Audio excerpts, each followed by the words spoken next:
Dynamite from Hotlanta. It's the only thing that is hot. AEW is the opposite of hot.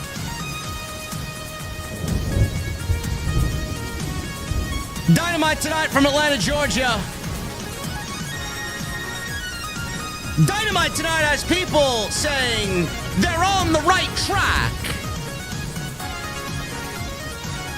Dynamite tonight has people saying it's a step in the right direction.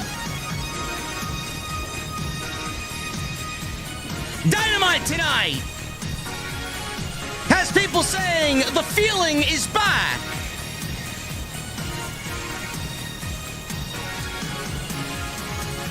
The only feeling I have is loneliness because Jesse ain't here tonight because the show made him violently ill. Dynamite tonight was a decent show with good pro wrestling, and that's all it will ever amount to.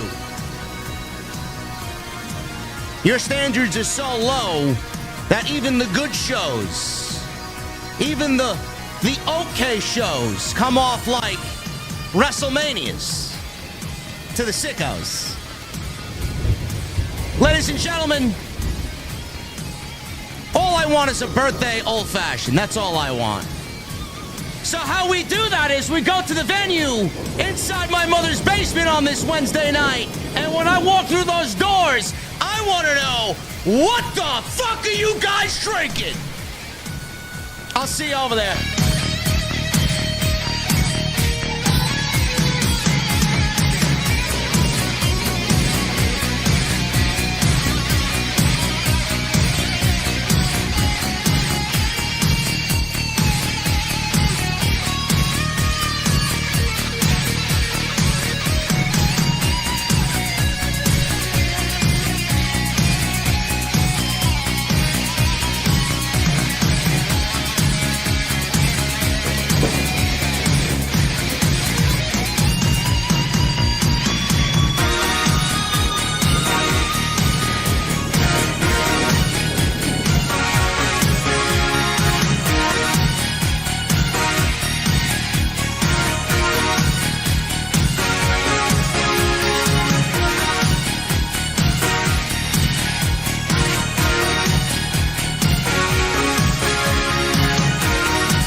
Why has Triple H been so successful? Why is Triple H running WWE better than Vince McMahon and Bruce Pritchard on Monday and Friday night? Long-term booking.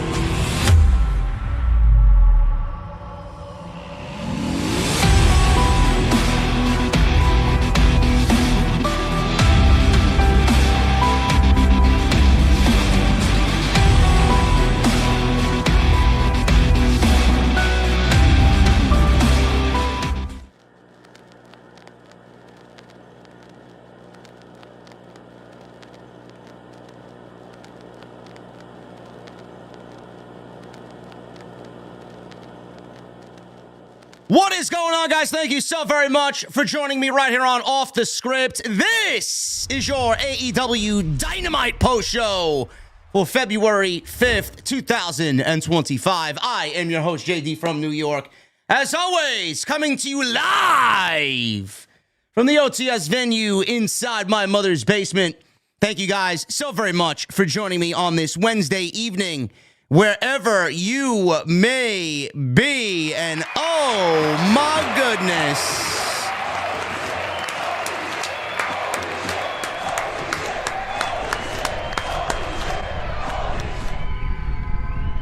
my guy David Thiering, to the bar and he drops 100 and orders a round of drinks for everybody. $100 super chat. David Thiering says, just wanted to send early birthday wishes your way, JD. Hope you have a great day with no Jesse tonight.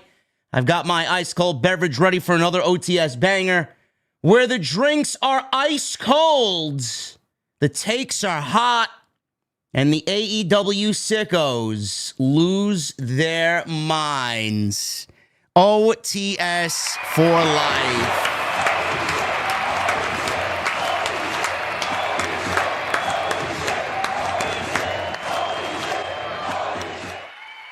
David, I'm very lucky to have you a part of the OTS family, brother. Thank you so very much. Appreciate that. Appreciate all you guys being here tonight. Let's rock and roll. Let's fly solo, man. Jesse's not in the passenger seat of the Dark Horse tonight. He is ill. Everybody's ill on me. Everybody got sick on me this week, man. Solomonster's sick. Jesse's sick. So I don't have Jason for Tuesday nights. I didn't have Jesse tonight for Wednesday night. Things will be back to normal next week. So yes, Jesse is not here tonight. No collision corner. Everything will be fine. You will not lose sleep this evening. You'll wake up tomorrow and get ready for the following week. It'll be okay. It'll be okay. Oh my goodness.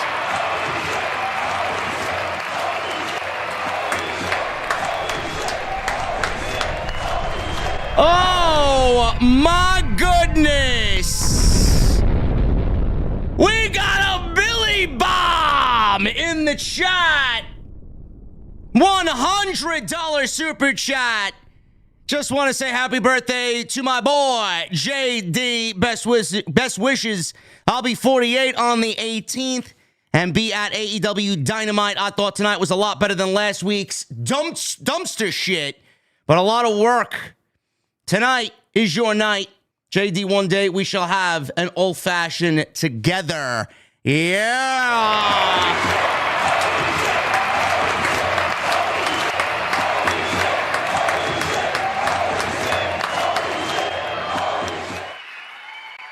David Thiering and my guy, Billy Bomb. Thank you guys so very much for the generosity, man. Let's keep that energy going tonight, man. Let's keep that energy going.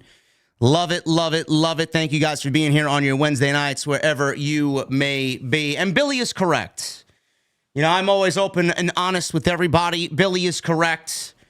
Tonight was probably the best Dynamite that we've gotten in several weeks. It was definitely a lot better than last week's dumpster fire. We did not get an overwhelming amount of the Death Riders. There was no Jeff Jarrett. So just by those two things alone, and I'm being honest with you, just by those two things alone, it made it a lot better show. Death Riders weren't in a match. They weren't involved in a match. We didn't see Moxley 3 times. Claudio's not fucking losing to Jeff Jarrett, where he needs the help of fucking 4 people. We don't see Wheeler Yuta for 30 minutes on a 2-hour program in a 15-minute match with Jay White, as he's got 80% of the offense and Jay White selling a leg. So if you guys want my upfront and honest opinion, how could it get worse than what we got last week? Is only a step up from what we got last week, and they were in Atlanta tonight. There were a couple of things on the show that I did like. A lot I did not like, and it just seems like every Dynamite that we get where people, you know, they comically go on social media and say, oh, well, the feeling is back, JD. The feeling has been restored, JD. Well, what feeling? The feeling of loneliness, the feeling of emptiness, the feeling of depression, the feeling that you got to take a steaming shit. What feeling is restored? Did you have your fiber this morning? Did you guys have your oatmeal this morning, man? You got your protein shakes all ready to go in the morning? What feeling are you guys getting? What feeling has been restored that I'm not feeling restored yet? I don't really understand it. No feeling has been restored. This was a decent pro wrestling show that will be forgotten by the time you wake up tomorrow. And in the midst of a Grand Slam build that is so comically embarrassing for the company, I don't know who is genuinely excited for anything that's happening on that show on the 15th. This was a decent wrestling show. There's no stories. There's no excitement. There's no reason to watch next week. What do you want me to say? It's bad. Even when the shows are okay, how much worse could they possibly get? Look at what we've been given. Everybody makes it seem like it's a step in the right direction. They got a great footing. Here we go. We're going to get better. The company has not done anything to make you believe that it's going to get better or that things are going to change. I will be the first person, I promise you, when you get that and that day comes, I will confidently come on here and say that I feel like AEW is changing. I feel like we're headed in the right direction. 1 week, like this week, is not going to solve all of their problems. They have a lot of problems. They have a problem telling stories. I mean, it was prevalent right in the open of the fucking show. The first match has me scratching my head on what's going on with this company, as if story is just so difficult to tell. Will Washington and Tony Khan and RJ City, they can't be bothered to tell stories. It's too difficult for them. They gotta be coddled like a little baby. They can't be bothered. They have no interest. They just want to throw banger matches out there. Oh, as long as Dave Meltzer's happy. As long as Brian Alvarez is happy. As long as Tony Khan is happy, man. He's signing my paychecks. I can't upset the boss, man. I can't upset him. It's the nature of the beast. It's the nature of the beast. What did I like? Let's start off with what I liked about tonight's show. Ricochet. Ricochet got a win. A clean win over Swerve Strickland tonight. I didn't think that was going to happen. I thought there would be some shenanigans. I thought he would cheat to win. I thought we'd get a rematch, which I'm assuming we're probably going to get a rematch. This one will get a rematch. Bobby Lashley and Swerve Strickland? Nah, we can't be bothered with a rematch there, man. We'll just drop it all together and make believe it did happen. Ricochet got a win over Swerve Strickland in the main event tonight in Atlanta. I like it. I like it. That's the right creative move. That's the right decision. Ricochet should now continue to win. I don't know what happened to Swerve. I don't know what happened to Adam Page coming out of All Out. It is the stuff of legends, man, how the companies dropped the ball on both of them coming out of 2024. It's almost as if they don't even matter anymore. They don't even matter. Jeff Jarrett's been more of a priority than Swerve Strickland.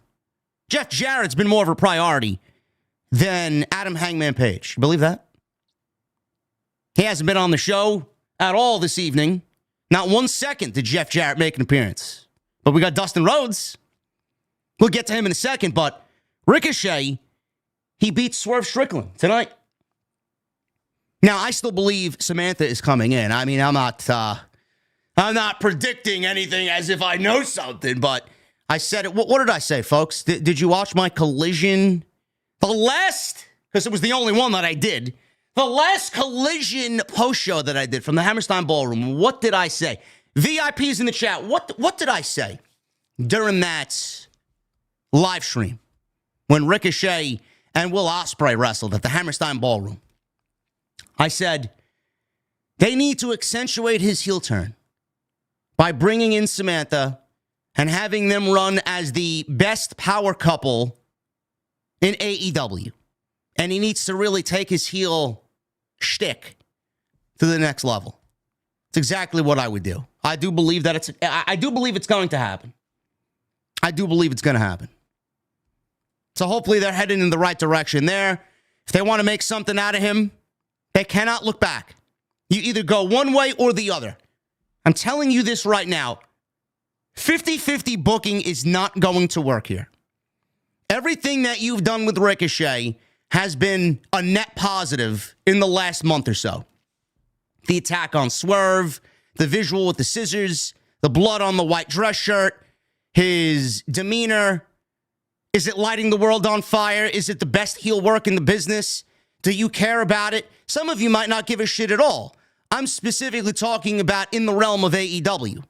AEW cannot compete with anything else going on in pro wrestling. They are on an island all by themselves because they have been fucking terrible. I'm not even going to compare them to anybody else because everything about the company has been fucking terrible. But in the land of terrible, Ricochet has been a little bright spot.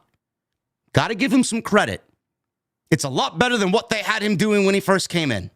He was just basically WWE version of Ricochet. That shit was not going to fly in WWE because we have 1,000 fucking Ricochets on this roster. He needed to do something to stand out away from everybody else that Tony Khan has collected and put on the fucking shelf. So he's done that. And I appreciate that. And I respect that. And I like it. He's done good work. Again, is it lighting the world on fire? No, but it's good for him to get ahead. And if you're getting ahead in the midst of everything else going on this show, and you can stand out and be a positive in a sea of negative, Ricochet's doing some decent work, and that's good for him. 50-50 booking will not work here. Swerve Strickland, unfortunately, is going to be the victim of terrible creative. You've already shown your cards with Ricochet. Now you need to go all in on Ricochet. You can't come out of this with both guys being even. It's not going to work. You need to make stars. You need to make one better than the other. You need to have a direction for one coming out of this as the winner.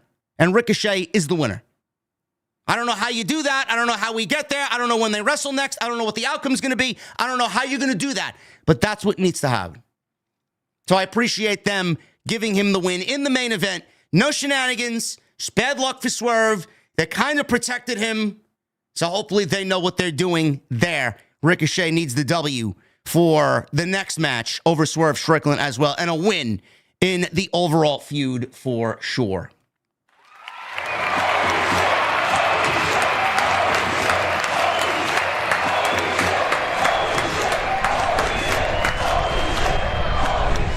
Oh my goodness. We got a $100 super chat from Dovey. Hey, JD, had to show some birthday love. Enjoy your special day. Thank you for everything that you do. My birthday is on the 24th. OTS for life. Dovey, we're going to give you another round of applause.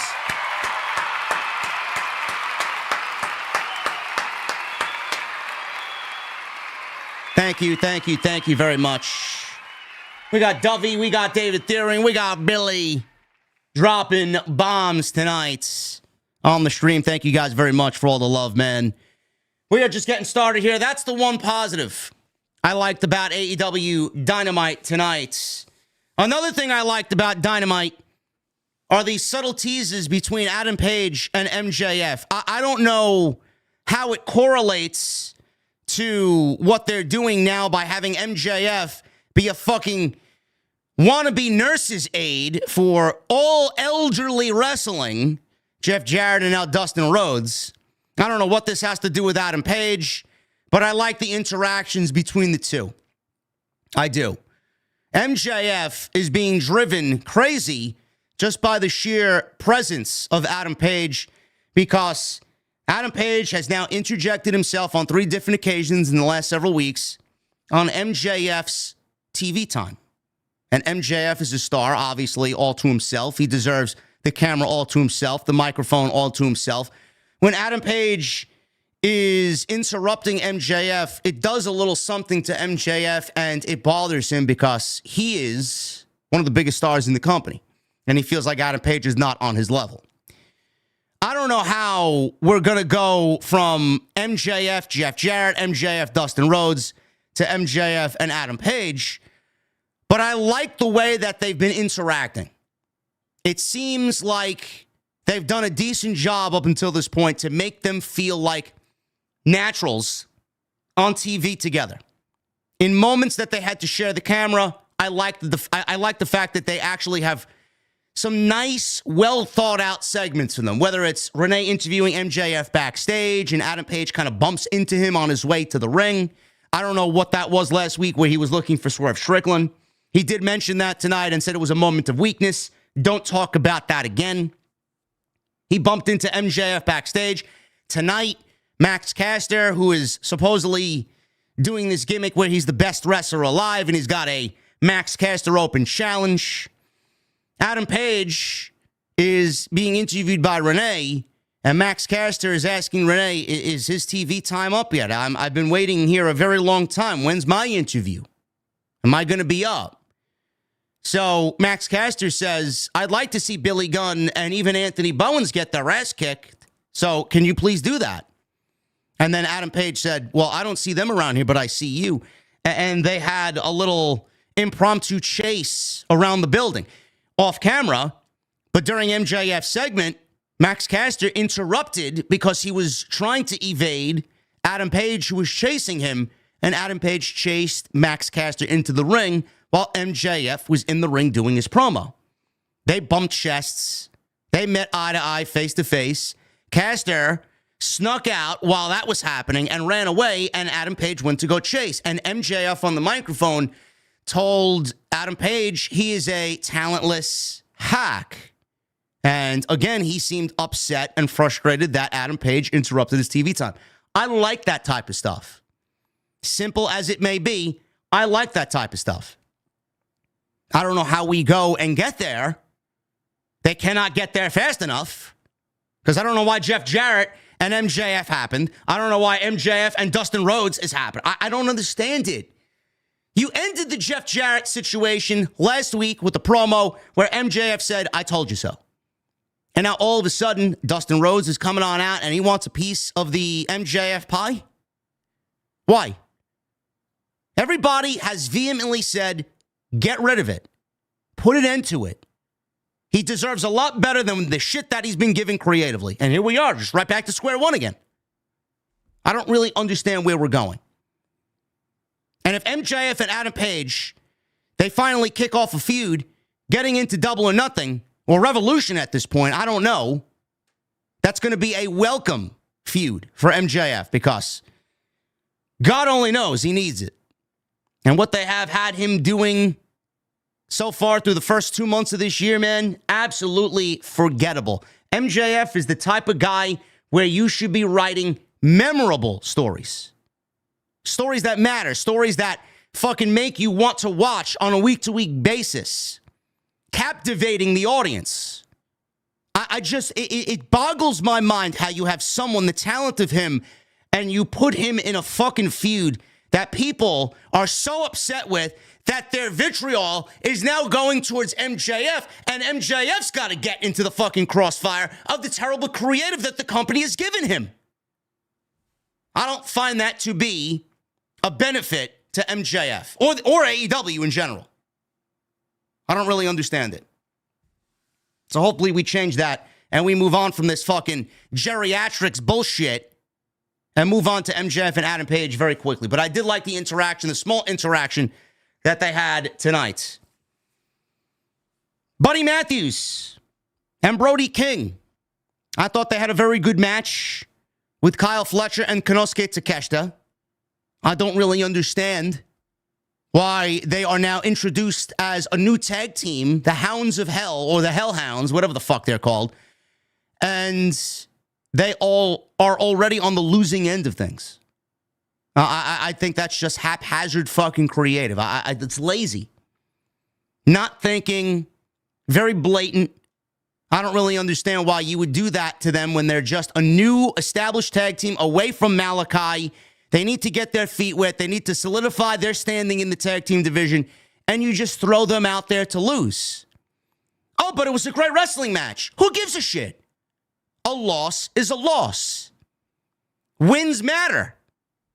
If I see these guys losing, just like Buddy Matthews is going to lose to Kazuchika Okada in Australia, what does that make them? That makes them losers. Just like the Gun Club. Clueless, clueless, clueless. Imagine bringing back the Gun Club and their first feud is a tag team title match with the Hurt Syndicate. Yeah, that happened tonight. And Will Ospreay, he had an open challenge against any member of the Don Callis family or a secret member of the Don Callis family. Was it somebody new in the group? No. Was it a returning Trent Beretta? No. Mark fucking Davis. The same Mark Davis that battled alongside Will Hobbs and Will Ospreay against the Don Callis family. Yeah, that Mark Davis. Who? Somebody that AEW clearly has no direction for, nor do they care creatively about Mark Davis. I'm asking who? Yeah, that guy. So yeah, there was some good. There was a lot of bad. We're going to go over it, and we're going to try and make sense of it tonight right here on the podcast. This is the AEW Dynamite post show right here on Off the Script. I want to thank you guys very much for joining me. Tonight we're sponsored by DraftKings.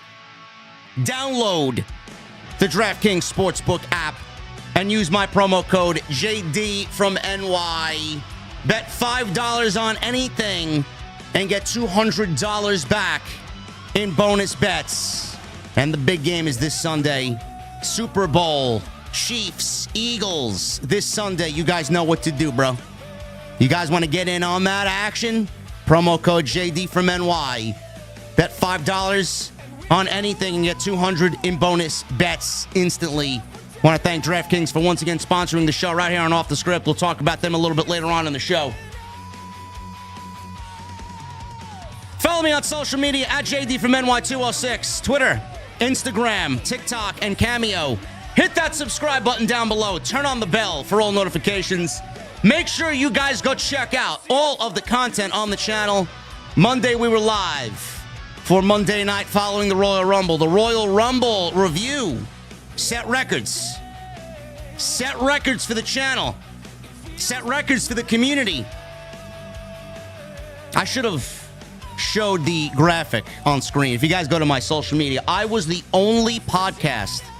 I was the only actual podcast in the entire community to rank top 10 in the world for largest Royal Rumble audience the night of the Royal Rumble for what we did on the post show. Now, they miscalculated my peak viewership by at least 700. We had 6,900 on Saturday night.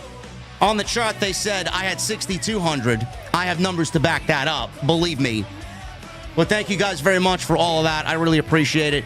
And like I said, man, getting the Dark Horse, man. We're going on a fucking ride this year. And there's no better ride than Off the Script. Hit that thumbs up. 1,000 likes is the goal. Super chats are open.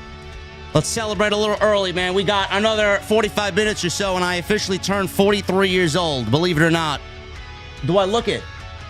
No. Do I feel it? No. Better than ever. Like we usually say, man, the best of the best of the best. So get those super chats in. Great way to support the show. If you guys are watching after the fact, leave a comment down below. Thumbs up. Both of those things help us out tremendously to get us in the algorithm. And again, shout out to Jason. I know Jason is live right now. Hopefully he's feeling a lot better. Tuesday Night Titans will be back next week. Jesse's under the weather tonight. He'll be back next week.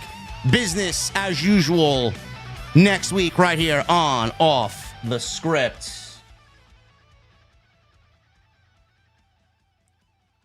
$43 is the new 23, huh?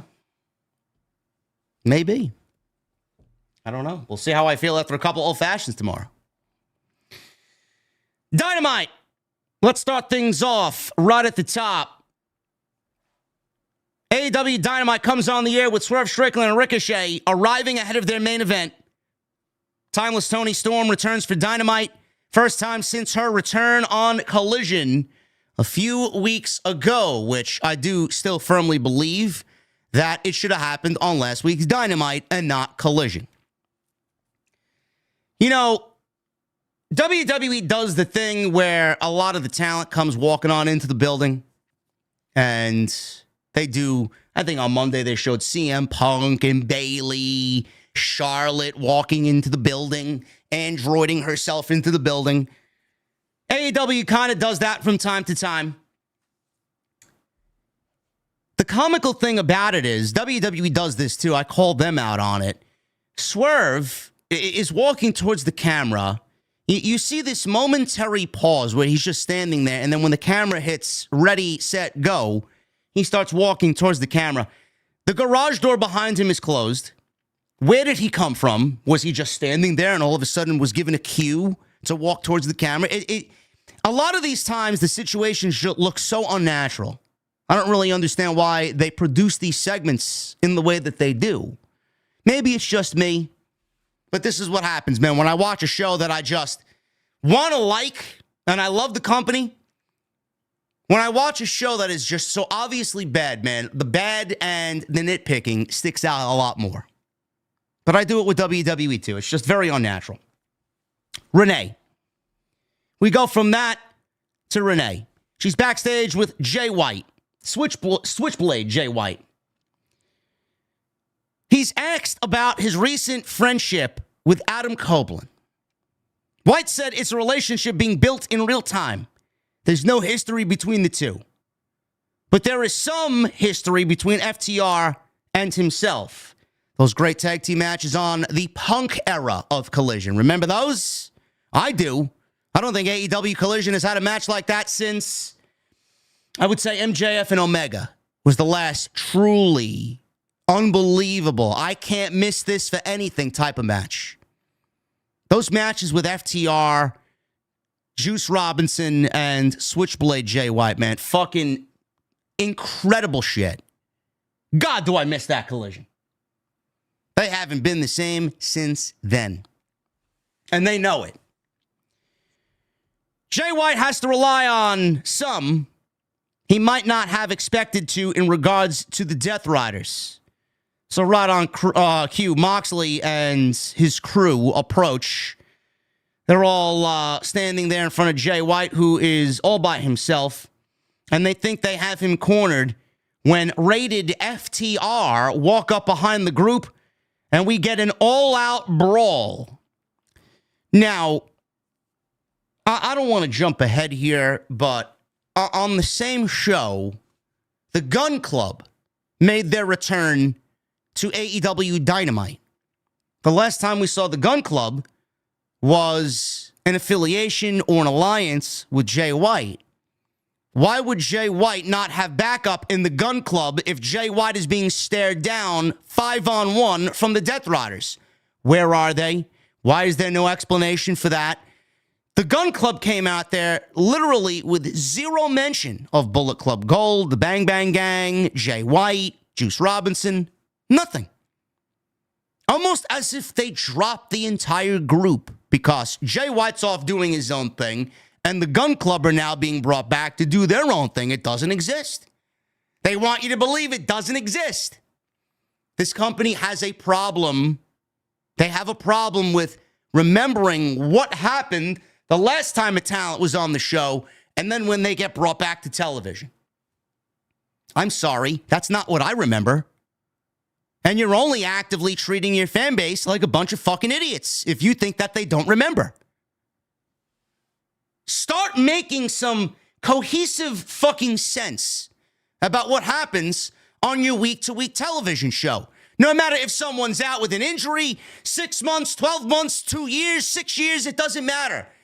Make sure you always go back to what happened the last time we saw them. Fucking lazy. Oh, but all because Jay White, he's now teaming with Rated FTR. We can't mention the Gun Club. They got nothing to do with it. But aren't they friends? Aren't they friends? The last time I saw them, they raided Billy Gunn's home and wanted to break his shit. What happened? I guess that doesn't matter anymore. I guess that doesn't matter. So Rated FTR, Jay White, and the Death Riders, they brawl. Funny little thing happened here. Marina Shafir literally got Renee out of harm's way and picked her up and ragdolled her over her shoulder, which was pretty cool, I will admit.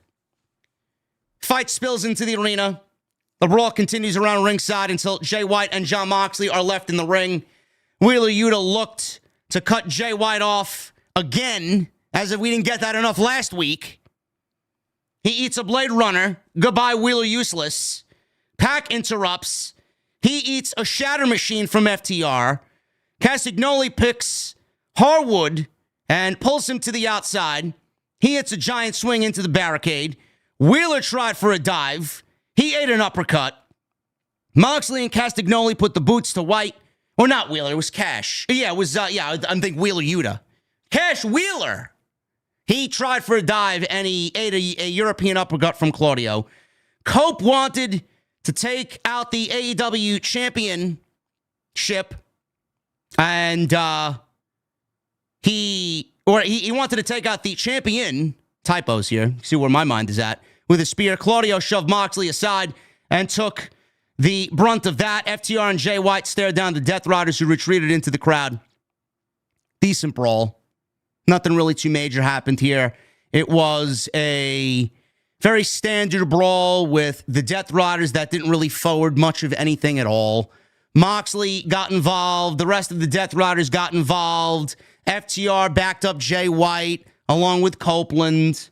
Like I said, Cope wanted to take out Moxley with the spear, but Claudio shoved Moxley and took the spear instead.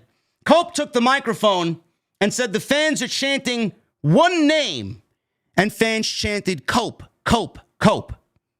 All these sickos have to cope that this is a fucking boring show. Cope asked what Moxley's answer is from his challenge on Collision last week for a world title match at Revolution. So Moxley, he hears Cope. He charges back to the ring. He leans over the timekeeper's area, grabs a microphone from Justin Roberts, and Moxley says, Cope deserves nothing. The answer is still no. Jay White then took a microphone and said he has another offer for Jon Moxley.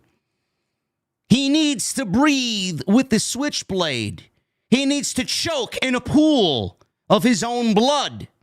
White issues a challenge for an anything goes Brisbane Brawl match at Grand Slam. Jay White and Adam Copeland versus Jon Moxley and Claudio Castagnoli. So I'm assuming that this will be agreed to because Moxley doesn't have to wrestle Jay White for the AEW title. He doesn't have to wrestle Copeland for the AEW title. And they will see them in Australia. So I will get to that in a second, but I got another super chat here from my guy, as always.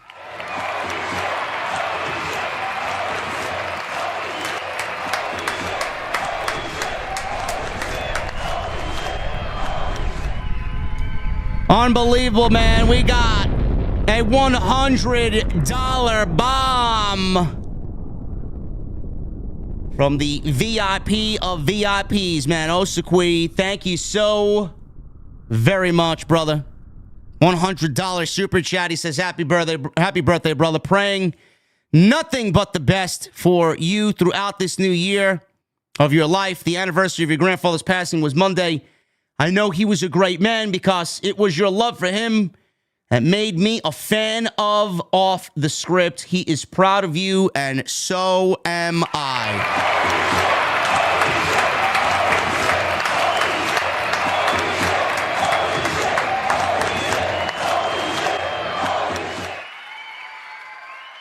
Thank you very much, brother. I appreciate that immensely. Thank you very much. And yes, my grandfather's anniversary, 11 years he's been gone, Monday. And every year, I should say, now that it's 11 years, every year since his passing, I listened to Blackbird by Alter Bridge. I just sit here and just reminisce, man, and I feel him every single year, man. I feel him every day, but on that day specifically, I feel him most. So thank you very much, guys. Thank you, Osakui. Thank you, David Thiering, Dovey, Billy. Thank you guys very much, man. Appreciate you guys being here. And I am glad to share the airwaves with all of you tonight on this AEW Dynamite post. So let's get down to business here. I thought that AEW was going to do Jay White and Jon Moxley at Grand Slam in Brisbane, Australia. They clearly did not do that. That would have been very stereotypical because, I mean, everybody that is Australian is taking part in this show. That's what they're doing. Don't blame them, but it's not going to really matter to anybody that is venturing down there and venturing halfway across the fucking globe for this absolutely nothing show. This didn't really forward anything. The wheels just keep going and they go nowhere. The Death Rider shit, even though it consisted of just this one segment, that's all that was on this show, continues to be the death of AEW. This is their biggest storyline, and every single week, it feels like nothing. Nothing is better because they're on the show. They forward nothing as far as the storyline. I don't believe in the story that they are trying to tell. I don't believe in the heroes in this story conquering the villains. I don't see none of it happening. They have given me no reason to care. They have given the audience no unpredictability. They've played this completely lopsided, safe, and just completely illogical. If you guys watched Collision, which I know most of you did not because we were too busy watching the Royal Rumble, AEW is so fucking stupid, and Tony Khan is such a fucking geek. He is such a clueless hack that it's laughable at this point, man. It's legitimately as if he graduated pro wrestling school at Clown U. How to become a booker, Clown U. This man is on social media on Saturday night, and he's tweeting, "Thank you to everybody who's watching AEW Collision on Saturday night." Brother, let me tell you something. Nobody's watching Collision on a Saturday night. AEW Collision at the airwaves, and Cody Rhodes and Kevin Owens made their entrances for the ladder match for the WWE Championship. After the ladder match, we got 1 hour and 15 minutes of a men's Royal Rumble match. Brother, let me tell you, nobody even realized that Collision was even on. 196,000 people realized that Collision was on, which may be the worst rating in the history of the fucking show. My God, man, read the fucking room. Maybe next time, don't air Collision on the night of the second biggest pay-per-view in all of pro wrestling. Maybe next time he'll change things up and won't air Collision on the night that WrestleMania Night 1 airs. How stupid can you be? So on that show, because I read the results, because it was a taped show, there was a street fight between FTR and who was it? Adam Copeland against the Death Riders. Didn't we just see a street fight with FTR, Jon Moxley, and Wheeler Yuta or Claudio Castagnoli on Saturday's Collision? Legitimately the same fucking match. All I remember seeing is a pair of pliers on Dax Harwood's nose. That's all I remember seeing. AEW is going and doing the same match on Saturday's Collision Grand Slam in Brisbane, Australia on February 15th. So we got the same match happening that they just gave us last weekend in Collision. Why? And then you want me to care about this story. Legitimately the same thing. Street fight on Collision, street fight at Grand Slam. And basically the same people in the match. How could I be bothered to care? So when people ask me, JD, do you care about Collision? No, why would I? They put no effort into the production of the show. They put no effort into the build of the show. They put no effort into hyping the show up. They were too busy to even let people know what time it was airing. And we still don't have a time. Officially, we still don't have a time for AEW Grand Slam airing. How could anybody be bothered to care?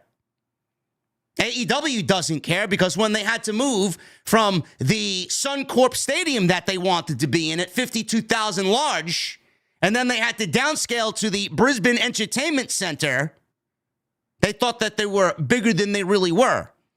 Couldn't fill that. Now they can't fill the Brisbane Entertainment Center when they got big leagued by their own fucking fan base, and they got big league thinking that they were the big leagues, and they had to move to a smaller venue. They got humbled. And when they got humbled, they didn't want anything to do with this show because at that point, to them, it was a complete waste of time. And by the way, folks, if you see a quote from Tony Khan going out there on social media claiming that this was always meant to be a TV taping, don't believe the bullshit. Don't believe a fucking word out of that man's mouth. Don't believe a word that comes out of anybody in this company. They want to pretend that certain things don't happen. I don't know how anybody believes these stories. AEW did not book Suncorp Stadium and think that they could fill 52,000 people for Grand Slam with the hopes of it being a collision taping or a regular television taping. If AEW filled 52,000 people, theoretically, let's think about this. If AEW filled 52,000 people at Suncorp Stadium, it would be on pay-per-view. The excuse of, the time zone differences, I don't know if it would be logistically the right move to make. The time zone differences are really going to get in the way of doing that, so we have to tape it on a 21-hour tape delay. What are we living in the 1960s? I don't understand that. We have the most fucking, the most technology at our fingertips to make sure a show like this goes on the air at a time when it should air live on Max, when it should for our audiences, our AEW fans, and they refuse to do so.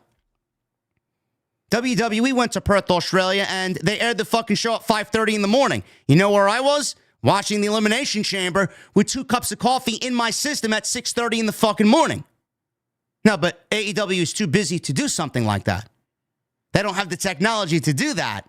They want to claim that it's always been a TV taping. It was always meant to be a TV taping. No, it was meant to be a pay-per-view, but you couldn't sell tickets, and now you're trying to play it off as a TV taping when it had every reason to be a pay-per-view. Don't believe the bullshit. And the fans that you scammed out of money, the fans that you left in the dark about the show, not updating people on the show, people left in the dark about when it airs, the venue being moved, now AEW giving away 2-for-1 tickets, buy one, get one free. Man, how many people did they realistically fuck over? I got a video coming on that tomorrow. That whole subreddit fucking up in arms about how they got scammed and how they feel ripped off from AEW, man. They're losing the sickos' trust one by one, man. There may not even be sickos left if Tony Khan continues to do the fucking business that he's doing. So again, I ask, why are we getting the same match that we just got with FTR on Saturday night? Does anybody have a creative bone in their body in AEW? The answer is no. The answer is no. You want one positive about this segment? Me and Jesse talked about this last week. The show starts off in the same way every single fucking time. Dynamite comes on with no theme music, with no fireworks. It's literally a ice-cold open. Excalibur does his shtick, and we go right into what has been 3 weeks of Will Ospreay opening the show. He's the new Orange Cassidy. He opens the show. We get a great pro wrestling match to open the show. AEW, somebody from AEW must have listened. Somebody from AEW must have took the criticism and did something right with it. They opened the show in a different way than they did the last several weeks. They opened the show with a chaotic brawl. That's not normal. They usually open the show with a pro wrestling match, a straight pro wrestling match for 15 minutes, man. Oh, my. Instead of doing something that sets the tone for the rest of the show. Now, this didn't set the tone for the rest of the show because nothing that happened here really bled into any other part of the show. We didn't get this brawl leading to something happening later. We didn't get something later leading into the main event segment. It just happened in the beginning. A soft push towards Grand Slam, getting Jay White and Copeland involved with Jon Moxley and Claudio, and that was it. They were done with it. So they started the show in a non-AEW type of way. There you go. There you go. Maybe we should start taking risks a little bit more. Maybe we should start having something happen at the beginning of the show that has a direct effect on the rest of the show instead of it just being a segment that starts chaotic and then leads nowhere. Now, maybe they could work on that for the next week. Buddy Matthews. They showed footage of Buddy Matthews challenging Kazuchika Okada to a Continental title match at Grand Slam. This happened on Collision, the show that nobody watched on Saturday because we were all too busy watching the Royal Rumble. Okada laughed off the challenge. Matthews then called him a bitch. And Okada said, "Bitch, I'm no bitch. You a bitch." So it looks like we're getting Okada versus Buddy Matthews for the Continental title. We all know how great Okada is. Buddy Matthews is one of the best pro wrestlers in the world. Big fan. This guy's a big fan of Buddy Matthews and what he does. That's going to be a fucking killer match. Legitimately, that is the one match I would probably tune in for, and that's it. Just that match. That's going to be a banger fucking match. And I don't really trust AEW to book Buddy Matthews in a meaningful way. The Hellhounds, they ain't going nowhere. I mean, believe it or not, I hope that this is the case. The tag team division is fucking dead. The Hurt Syndicate isn't going to do anything but hurt the tag team division and the tag team titles. The Hellhounds or the Hounds of Hell, whatever their names are, they should be the ones built up to take the belts off the Hurt Syndicate. I hope to God that is where they're going with that. They didn't get started on the right foot tonight. They lost to the Don Callis family. Buddy Matthews is going to go into Australia, lose to Kazuchika Okada. They ain't putting the title on Buddy Matthews. So this is nothing more than a token appearance in his homeland and a great pro wrestling match. And he's being asked to fly all the way down there because it's Australia in front of his hometown, in front of his family, and lose to Kazuchika Okada. Thanks for coming. Thanks for flying what is a 20-hour plane ride, Buddy Matthews. There you go. Maybe he'll take Rhea with him. Will Ospreay. He went one-on-one with a Don Callis family member. We did not know who this was before Dynamite aired tonight. Who was it, folks? Was it anybody of interest? Was it a returning Don Callis family member? Was it somebody new that AEW signed to be all elite and paired him up with the Don Callis family? Or was it somebody that we know of that has gotten very little TV time, no story around him whatsoever? Was it someone like that they brought out to cold open challenge Will Ospreay as a member of the Don Callis family? If you said that is your answer, ding, ding, ding, ding, ding, ding, you win nothing. You win the prize of asking, why? How did we get here? How lazy could these people be? Will Ospreay went one-on-one with Mark Davis. Yes, Mark Davis. Now, let's go back to cagematch.net. Mark Davis, the last time Mark Davis made an appearance on AEW television was back in December on the 18th. December 18th, 2024. You know, Tony Khan has all of this at his fingertips on his PC or on his laptop, and he must refuse to use it. Because I'm looking at Mark Davis on the 18th of December on AEW Rampage, where the Don Callis family, Brian Cage and Konosuke Takeshita, in a tag team match, which was episode 176 of Rampage, Holiday Bash, they defeated Mark Davis and Powerhouse Hobbs. Great. It doesn't stop there. A week before that, December 11th, 2024, Mark Davis and Powerhouse Hobbs AEW Rampage, episode 175. Winter is coming. They teamed up and defeated the Don Callis family, Konosuke Takeshita and Lance Archer. Are you following yet? Great. Before that, there was a Dynamite Diamond Ring 2024 Battle Royal on December 4th, 2024. That was actually AEW Dynamite. Adam Cole and Kyle O'Reilly defeated Action Andretti, Brian Cage, Dante Martin, Darius Martin, Evil Uno, Lance Archer, Leo Rush, The Butcher, Rocky Romero, and you guessed it, Mark Davis. Are you following along yet? 2 weeks before that, November 20th, the Don Callis family, Brian Cage, Konosuke Takeshita, Kyle Fletcher, and Lance Archer. They defeated Powerhouse Hobbs, Ricochet, Will Ospreay, and you guessed it, Mark Davis. You want to go back even further? The last time we saw Mark Davis on television before that last match was October 1st, 2023, where FTR defeated Aussie Open as champion, successfully defending the AEW Tag Team Championships against Kyle Fletcher and Mark Davis.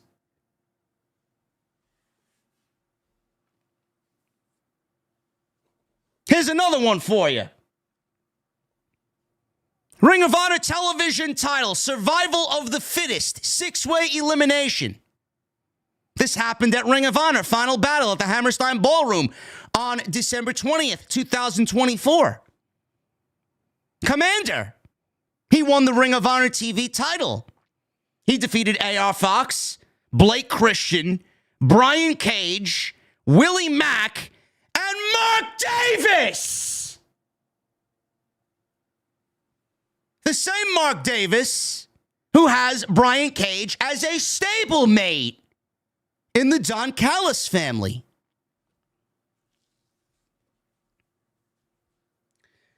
Chat, or anybody at AEW who's watching me right now, waiting for the big fucking reveal about what I'm going to say here.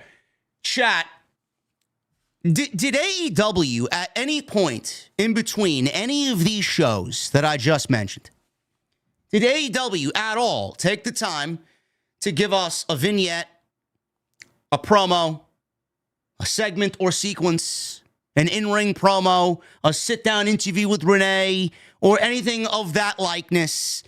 Did AEW go to the lengths to tell us at all that Mark Davis would be joining the Don Callis family on Dynamite tonight, February 5th, 2025? At no point did AEW give us a story at all about Mark Davis joining the Don Callis family. So when he comes out and he's announced as a part of the Don Callis family, after the last time we saw him, he was wrestling Brian Cage on Ring of Honor TV, who is a stablemate to Mark Davis in the Don Callis family. And the last time we saw them on AEW proper was against the Don Callis family. Mark Davis was against the Don Callis family. Where exactly was it stated that Mark Davis is now a part of the Don Callis family? That did not happen. That did not happen. So when Mark Davis made his way out there against the new Orange Cassidy, Will Ospreay, who opens the show now every single week, when Mark Davis went out there to wrestle Will Ospreay, the crowd, A, reacted accordingly. They didn't give a shit. And they basically said, who? Yes. This is why people have given up on AEW. The simplest of things. The simplest of things.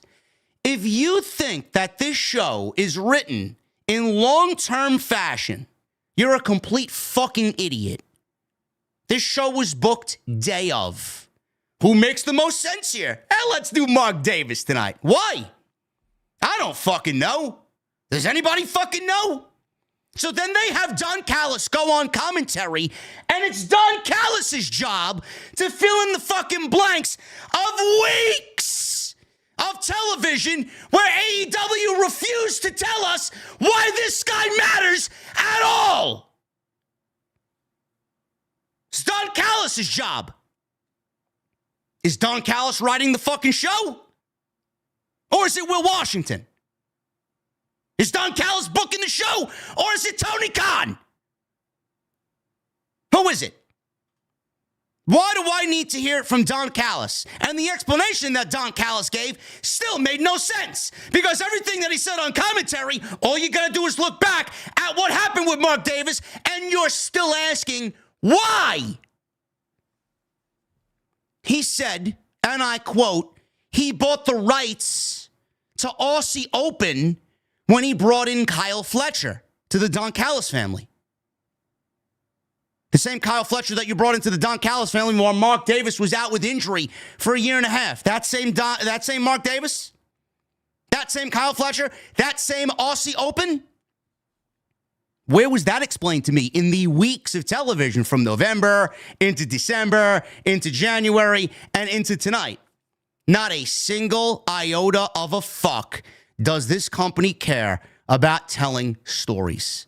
And people's intelligence is insulted. And the sickos, they sit there and they just fucking, they listen and they do what they do. AEW, man, it's such a great show. I don't believe it, man. Tony, he's cooking on Wednesday night, man. You go and cook, TK. This is a great show. I don't believe it. This is gonna be a banger match. I can't wait to see Meltzer's star rating for this match. I think he's gonna give it 5.5 stars.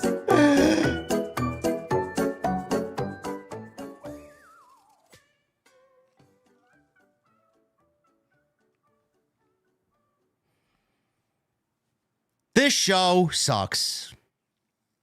Oh, but JD, why are you so hard on the show, man? This is a step in the right direction, man. The amount of fucks that emanated off my body, if you could see it in real time, when I legitimately, all I tweeted was laughing my ass off. LMAO. I'll see you guys tonight. And there was not one fucking tweet that followed. Done. You couldn't be bothered to give me one segment, one interview, one explanation from everybody involved here as to why you brought this guy in. Nothing that led to this match. Nothing that led to this match. So by you taking those actions, this match meant nothing. And then what does Tony Khan do in typical AEW fashion for the sickos? Will Ospreay wrestles Mark Davis in 11 minutes.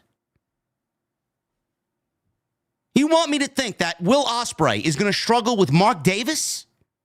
The same guy that's been absent on television and factored into nothing on AEW television, that Mark Davis. You want me to believe that Mark Davis went head-to-head, toe-to-toe with Will Ospreay for 11 minutes in a competitive match? I don't know what the fuck we're doing here. I really don't. What a complete shit show. A complete shit show. So when I sit down and I got to cover this match, who the fuck do you think won? Did Mark Davis win? I don't know why Mark Davis even had a near fall on Will Ospreay. I don't get it.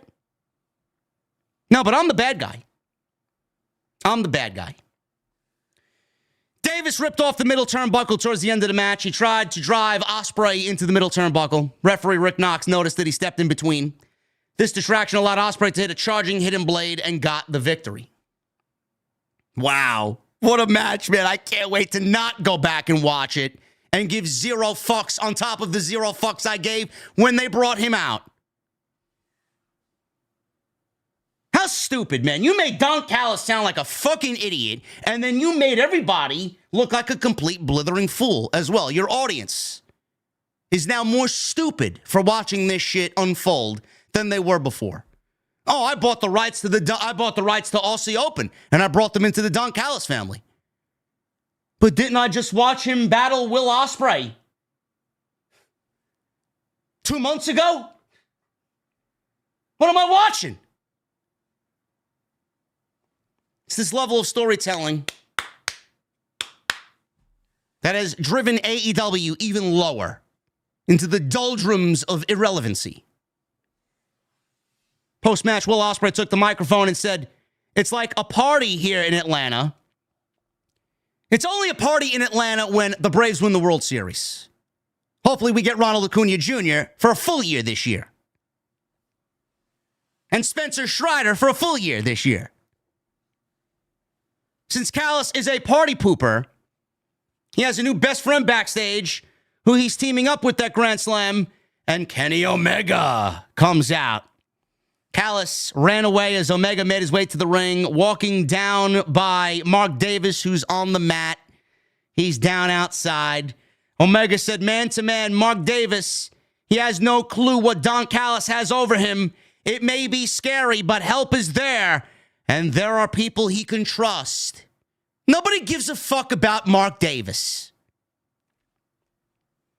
Omega said he'll wrestle in 10 days with Will Ospreay, but got the itch to come out and say hello to the fans in Atlanta. Kyle Fletcher and Konosuke Takeshita looked to charge out from backstage, but Don Callis held them back. Omega says they can do this right now, right here, but if not, hop on a jet, start training for Australia. It's been a long time since people could feel what Omega felt in 2019 and 2023. You don't say, Cleaner, huh? I don't think people even realize what it felt back in 2019. Maybe we should get Tony to feel what it felt like back in 2019. But now that he's back, everyone can feel that feeling once again.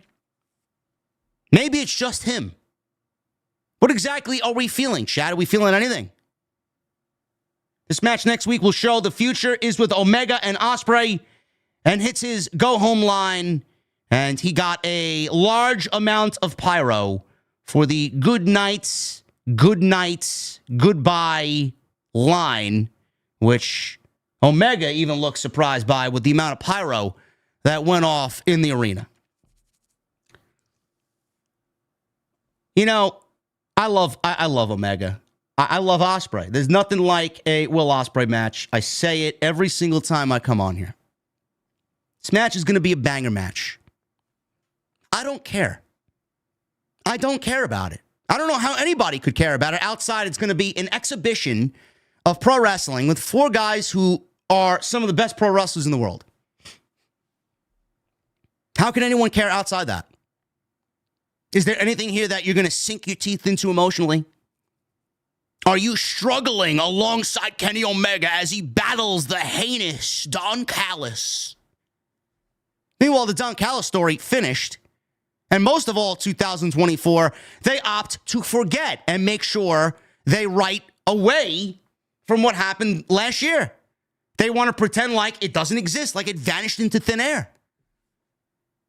Kenny Omega's last time on television was with the Elite, and he was put out by certain individuals. Even going back to World's End, he handed the title to Kazuchika Okada. Where is that? He comes back as an EVP, and he hands the Continental title to Kazuchika Okada, only to then walk away from even that situation. Now we can't do that yet. We gotta wait for All In July.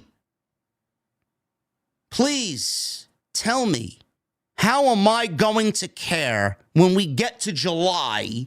7 months have gone by, and you haven't mentioned a single fucking thing about what we saw in December. Oh, but it's Kenny Omega and Okada. Great. For a fifth time. We've seen it 4 times in Japan. Now Tony Khan is getting Rocky Romero's leftovers. Ask me why I should care for a Continental title that is largely irrelevant. It's on the same level as the Women's Intercontinental title and Women's United States titles in WWE. It's fucking worthless. Doesn't matter who it's on. Fucking ridiculous. Literally none of what happened here matters. None of what happened here matters. And poor Kyle Fletcher. How many people in my comment section, the day that we talked about it at World's End, said it then, I'm going to say it now. Was it too difficult to give Kyle Fletcher the Continental Classic? Gee, man, that worked out great for him, didn't it? People told me to trust in the process. He's going to be fine. He's going to wrestle for the Continental title and win it. He's going to win another title. It's not the Continental title. It's not the Continental Classic. They're only keeping the Classic relevant by Okada winning it. Otherwise, it's a dead tournament to fulfill some weird fetish for another New Japan redo with Omega and Okada at their biggest show of the year. That's the only reason why they kept it on Okada. Instead of putting it on a young kid who's fucking great at what he does, who needed it more than anybody, now we'll make him lose. He won't even factor in the final. He'll be fine. He's going to win a big match in Australia. Are you sure about that? I don't think so. Kyle Fletcher went from Continental Classic winner potentially back into a tag team. I'd love for the sickos to once again explain to me how that worked out for him. He's nothing more than a fucking loser. Open your eyes. And I don't even know who's going to be heel or babyface in this. Kyle Fletcher's the hometown guy, isn't he? Kenny Omega and Will Ospreay are the babyfaces walking into foreign land. They're not going to be the babyfaces. By all accounts, Kyle Fletcher's going to be the babyfaces. How the fuck is that going to make any sense? Was that even discussed upon making this match? Kyle Fletcher's going to be the babyface operating as a heel in Australia. Can't wait to see that one blow up in their face. So when he loses, it's going to be even double as worse. Great. No, but we're restoring the feeling, says Random Sicko online. We got a recap video showing the history of Swerve, Strickland, and Ricochet leading into tonight's main event. Her Syndicate make their way to the ring. West Side Gun is shown ringside. MVP said that this is an official announcement from the Hurt Syndicate. You know, the Hurt Syndicate that was too busy to show up on last week's show after they won the tag team championships and properly buried Private Party. MVP said this is an official statement from the Hurt Syndicate and asked the crowd to stand for the standard of excellence, Shelton Benjamin, and the almighty Bobby Lashley, the new AEW World Tag Team Champions. MVP says he'll keep this short as they have a plan to catch for the Super Bowl. He puts over Private Party. He says they're talented guys, talented youngsters, but they were in the wrong place at the wrong time with the wrong type of guys. No shit. Thanks for doubling down on that, Tony. MVP put the locker room on notice. If you're an athlete or champion, when they choose, they will hurt you and take your title. Yes, that's exactly what AEW needs. More elderly wrestlers atop the card. Great. That's All Elderly Wrestling line by MJF. Had a little bit more truth to it than he might have realized. Now they're open for business, and if you want an opportunity, they are accepting them. The lights went out, and we got a returning Austin and Colton Gunn. The Gun Club is back, folks. Ask me if anybody cares. No, they don't. Lashley and Benjamin, they stood. They did not even lay eyes on Austin or Colton when they made their entrance. They stood like fucking statues, stoically looking at the hard cam. They didn't even move. They looked like two bouncers at a fucking club, not moving.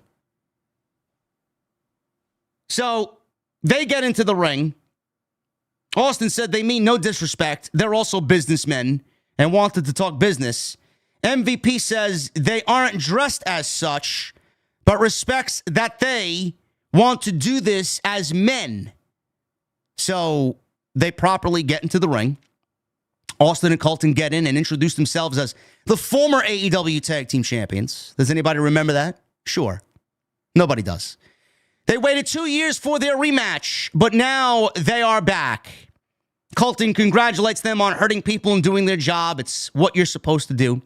MVP appreciates the courage and respects their father, which is the only reason why his men haven't choked them out yet. Next week, the Hurt Syndicate versus a couple of ass boys for the AEW Tag Team Championships. MVP and crew leave. Austin says they're damn right they are and hit the guns up. Guns got a nice reaction here. Guns have a great presentation. They got a great theme. They got a great catchphrase. They got a great aura about them. I love the Guns. I think they're great. Highly underutilized. It stops there. Folks, if you don't realize by now what the creative team is in AEW, all you need to do is look at this segment. Austin and Colton Gunn have been off TV for months. I am going to look on cagematch.net. Gun Club. Let's see. I want to see if they show, let's see. Let's look up, Gun Club doesn't show up. Let's look at Colton. Who was out? Colton Gunn. Let's see. There you go. When was the last match Colton Gunn had? The Bang Bang Gang wrestled on Collision, episode 62. The Nutter Center in Dayton, Ohio, on September 12th, 2024. Austin Gunn, Colton Gunn, and Juice Robinson defeated Cage of Agony, Bishop Khan, Brian Cage, and Toa Leona. That was the last time we saw them together on television. If you don't know what we're working with yet, folks, all you need to do is look at this segment. This is the level of creative. The Guns came back with absolutely no hype. They came back with no fanfare. They came back with no video package. They came back with absolutely no storyline. They came back ice cold. They came back with absolutely zero momentum. Zero. AEW feels that it's best to bring back one of the only legit tag teams that get a reaction in this division. In both Austin and Colton Gunn. They feel like it's best to bring them back and have them do nothing. And ask for a tag team title match. Get granted a tag team title match against the two guys right now who, I swear to God, if they lost next week, I'd wear the new Ricochet shirt on the show next week. You guys see that terrible piece of merchandise? What happened, bro? What happened to their merchandising department? How are you going to bring these kids back with absolutely zero story, zero vignettes, zero hype packages, zero anticipation, throw them into a tag team title match by basically having them do nothing against the two guys who are absolutely untouchable in the division? What do you think is going to happen next week? Do you genuinely think the Hurt Syndicate is going to have to resort to cheating tactics? Do you think the Hurt Syndicate is going to have to resort to shenanigans to beat the Gun Club? These guys are going to wipe the floor with them in about a 10-minute match and move on and sniff out the next casualty that Tony is willing to throw in front of them. What an absolute fucking disgrace of talent. Utilization of talent in AEW. Yet everybody thinks everything is all right. Yet everybody thinks the tag team division is going to be fine with the Hurt Syndicate holding the tag team championships. You just brought back one of your most legit tag teams and are feeding them in one match on day one to two guys who will never lose a match until the day they lose those championships. How is this creative? How can anybody get behind this? Not only what they did to Private Party, which was a fucking embarrassment and an absolute fucking disgrace of creative, how you take Private Party, who won the championships from the Young Bucks, to not defend the titles, to bury them, and then have them lose in what is basically a glorified squash match against the Hurt Syndicate last week, or the 2 weeks before that. 2 weeks ago to do this? What happened to the company that put tag team wrestling on the map? What happened to the company that put tag team wrestling at the forefront of everything?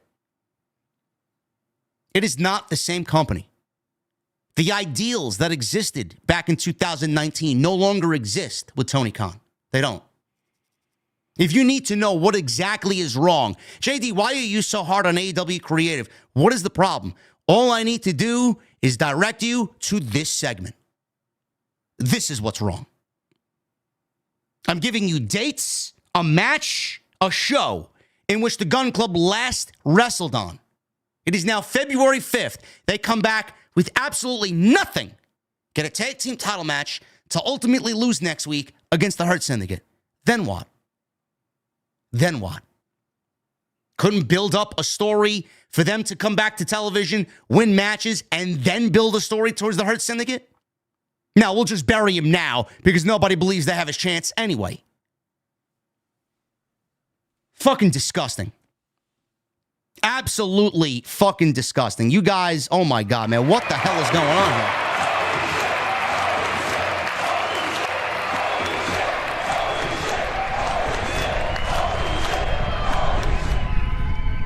Oh my goodness, we got 3 bombs! 3 $100 super chats. Cody Snyder, DJN, and MGM Bolin with $100 super chats. We got a bomb party tonight. And those are the types of parties I like to be part of, man. Cody Snyder says, birthday bomb. Happy birthday, my dude. Thanks for keeping me company out here on the road. I'm an over-the-road truck driver. Always a pleasure in your streams. Have a great birthday, Chief. Cody, thank you very much, brother. I'm glad I could keep you entertained on this Wednesday night and every Wednesday night. DJN says, JD, the clock has now struck midnight. It's your day, brother. I want to wish you an awesome birthday. Here's a birthday bomb for you. A round of drinks for everyone. OTS for life. And MGM Ballin says, a week after my birthday is the day of the IWC Chief.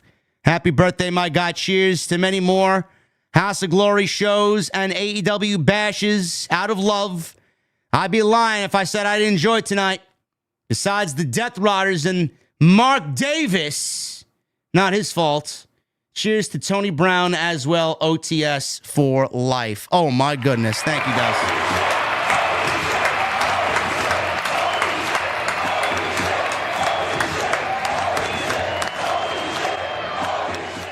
Thank you guys very much, man. Appreciate all of the love tonight. As for House of Glory, man, speaking for House of Glory, man, keep an eye on their socials. March 15th is the next show. When the announcement is made, there will be a meltdown of epic proportions on social media. I'm telling you right now. Just keep an eye out. So, yeah, that's how I feel about the Gun Club. Absolutely terrible, terrible, terrible creative. Renee Paquette is backstage outside the locker room of the TBS champion, Mercedes Monee. She was joined, Renee, by Puppet Mercedes. As she said, Harley Cameron is going to be live in concert this Saturday on Collision. Cameron slides into the camera and says, what a great idea, and knows that Monee wasn't a dummy. Monee herself walks in from behind and interrupts. This is, by the way, Mercedes. You can't see him because the green screen has blurred him out, but you could see that this is Mercedes Monee, Pac-Man. Hi, I'm Mercedes Monee. I came to AEW to eat all of the division and take all the championships. Yeah. She's basically Pac-Man. She's Pac-Man with her own creative writer. Great. She's Pac-Man with her own creative control, man. Fantastic. Fantastic. So she walks in behind Harley Cameron. Monee remembers how she felt winning all her titles. She's the greatest TBS champion of all time, which is legitimately the case at this point. She is the greatest TBS champion of all time. And Harley Cameron is nothing but a loser. And she rips the puppet off of her hand, saying to stay off the Monee train. Monee leaves and Cameron tries her damnedest to flip her off. She's got the middle finger in the air. Basically, what the existing fan base, so the people that left AEW, no longer watch the show, have given AEW the big finger. Renee tried to calm down Harley Cameron, and it looks like that this is being built for AEW Grand Slam. Great. Gee, I wonder who's going to win that match. Renee's with Adam Page, asking why he was looking for Swerve Strickland last week, which is a very valid question, by the way. Page says it was a moment of weakness, and we won't address that again. I hope you do, because I would love an answer. Renee asked about the potential regret on his face when he learned Christopher Daniels' in-ring career was over. Page denied it and said that's what happens when you take on Hangman in a Texas death match. Max Caster is shown off camera sitting in a chair and tells Renee to wrap it up. He's been waiting forever for his promo time. Page asked if he has a problem. Caster said, I respect you, Hangman. I respect you, Hangman.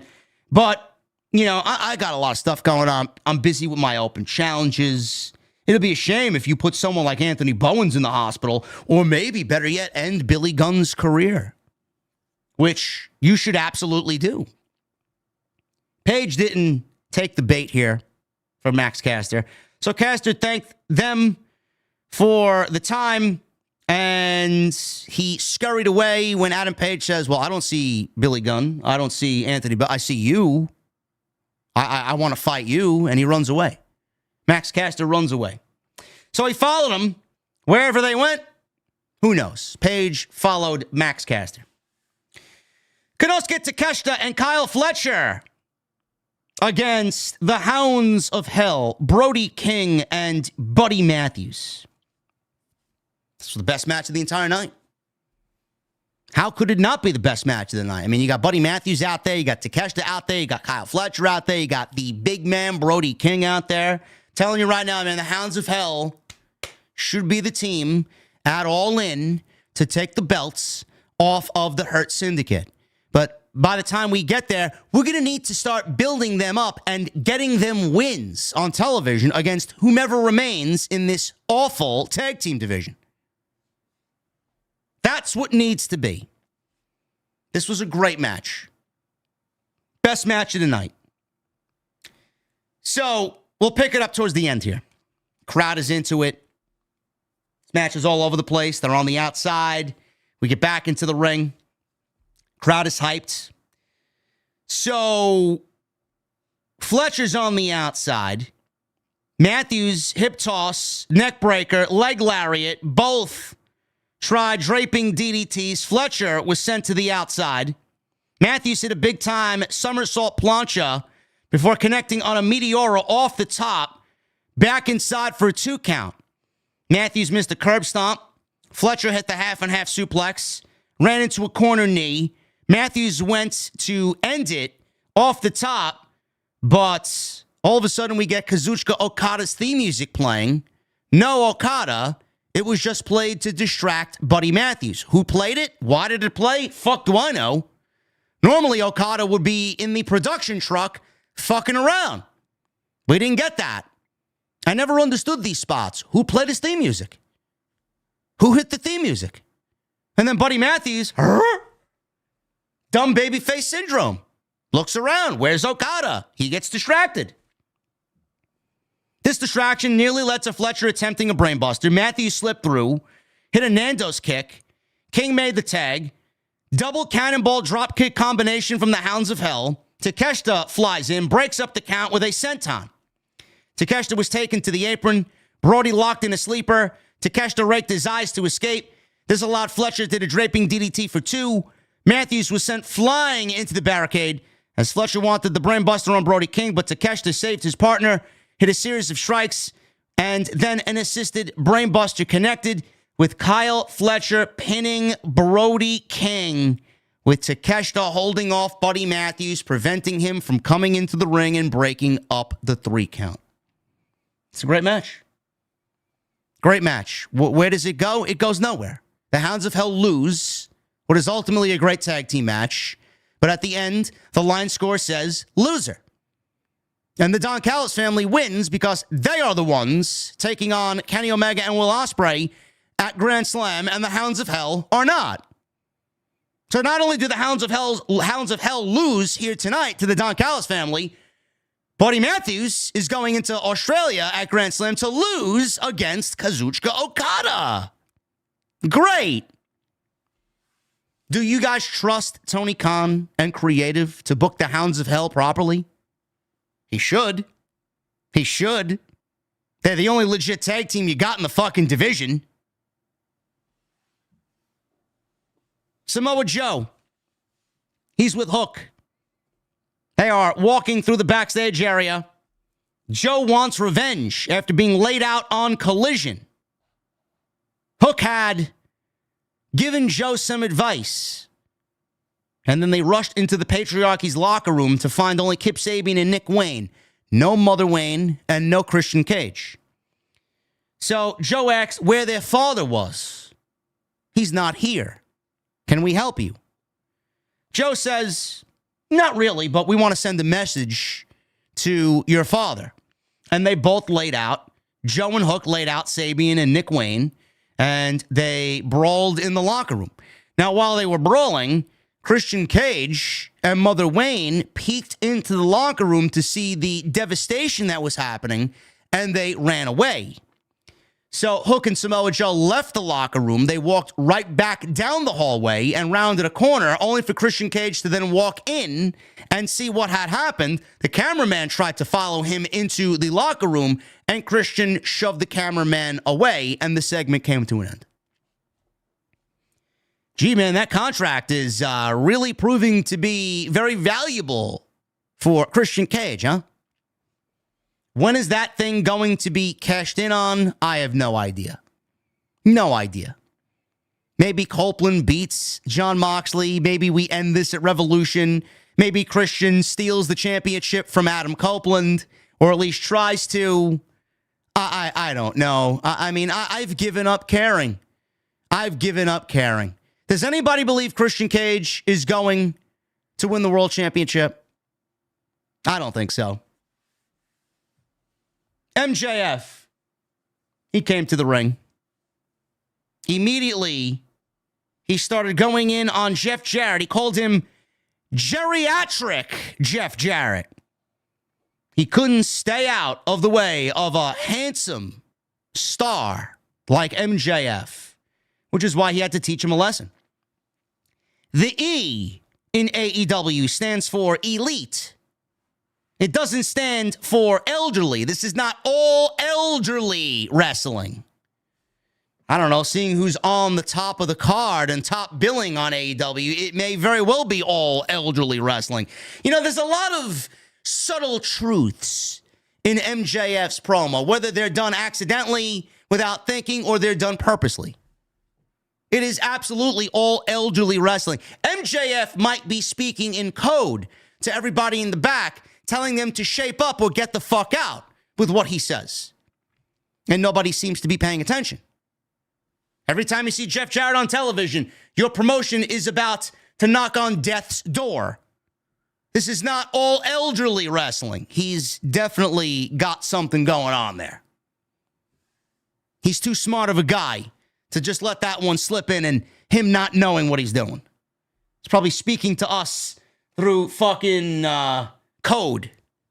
This is exactly how I feel, but I can't say anything about it. He probably could. What the fuck is Tony going to do? Fire him?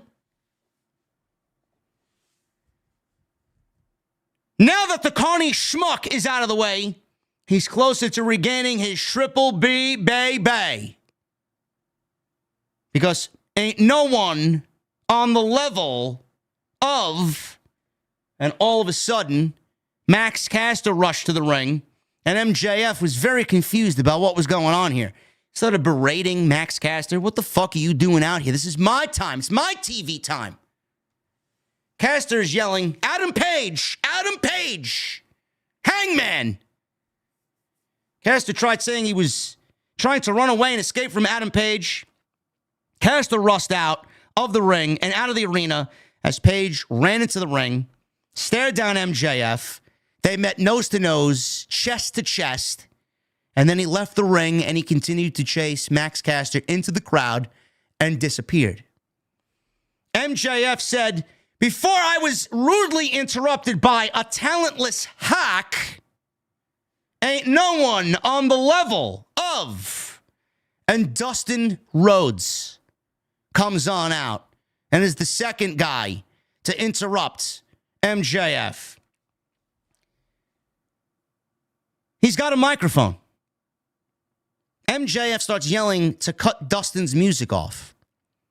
Dustin demands MJF to shut his mouth, as all he does is badmouth everyone in the back, degrade everyone in the back, even those who are no longer with us, like Owen Hart. Are we still talking about Owen Hart? I don't see why this is necessary. I don't know why MJF is mentioning anybody that's not with the company anymore, let alone Owen Hart. Rhodes suggests MJF keep Owen's name out of his mouth before he kicks MJF's teeth in. Stop talking about people's wives or sobriety issues. I've been sober for the last 16 years. You're not the devil. I crawled out of hell and kicked the devil's teeth in. There's a reason he's still here at 55 years old, hanging with everyone on this roster. It's because he's a survivor. He's the last of his kind. He survived everything MJF could imagine. He's been through it, boy. Rhodes wants MJF to know when he's gone, the mold will be broken forever. He is better than MJF, and his punk bitch ass knows it. MJF called timeout. He applauded Rhodes. That's a great promo, man. You really got them in the feels here, man. He says, being a worthless drug addict must have turned his brain into Swiss cheese to make him believe that he is better than MJF. He says it took Rhodes 37 years to get out of his father's shadow, and now he is living in the shadow of his little baby brother. Dustin Rhodes did not like that comment, so he swiftly punched MJF in the face. Security rushed out to the ring to separate them. Rhodes broke through, got in a few more shots. MJF retreated. MJF said he was leaving.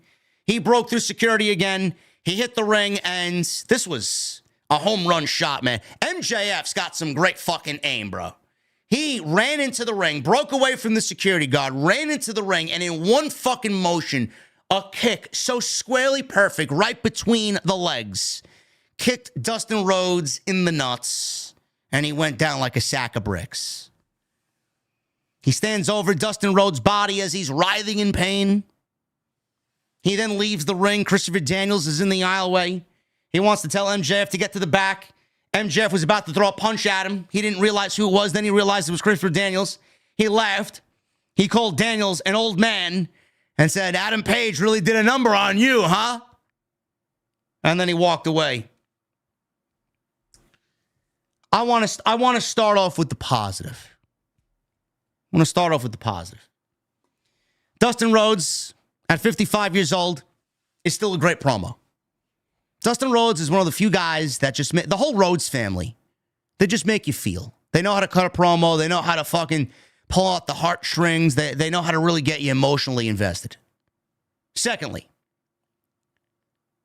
this promo between Dustin and MJF did more in 5 minutes than we've seen in weeks with Jeff Jarrett and MJF. So it made me want to see this match, which I don't really want to see it, but if I had to choose the lesser of two evils, this made me want to see this match more than an MJF Jeff Jarrett match.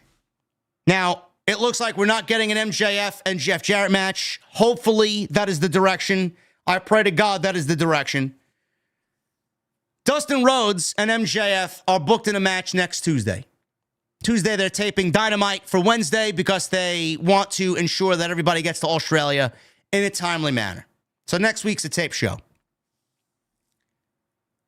I don't really understand why we're going from Jeff Jarrett to Dustin Rhodes with MJF. Is MJF's second occupation one pro wrestler, second nurse aide for the elderly home? Why?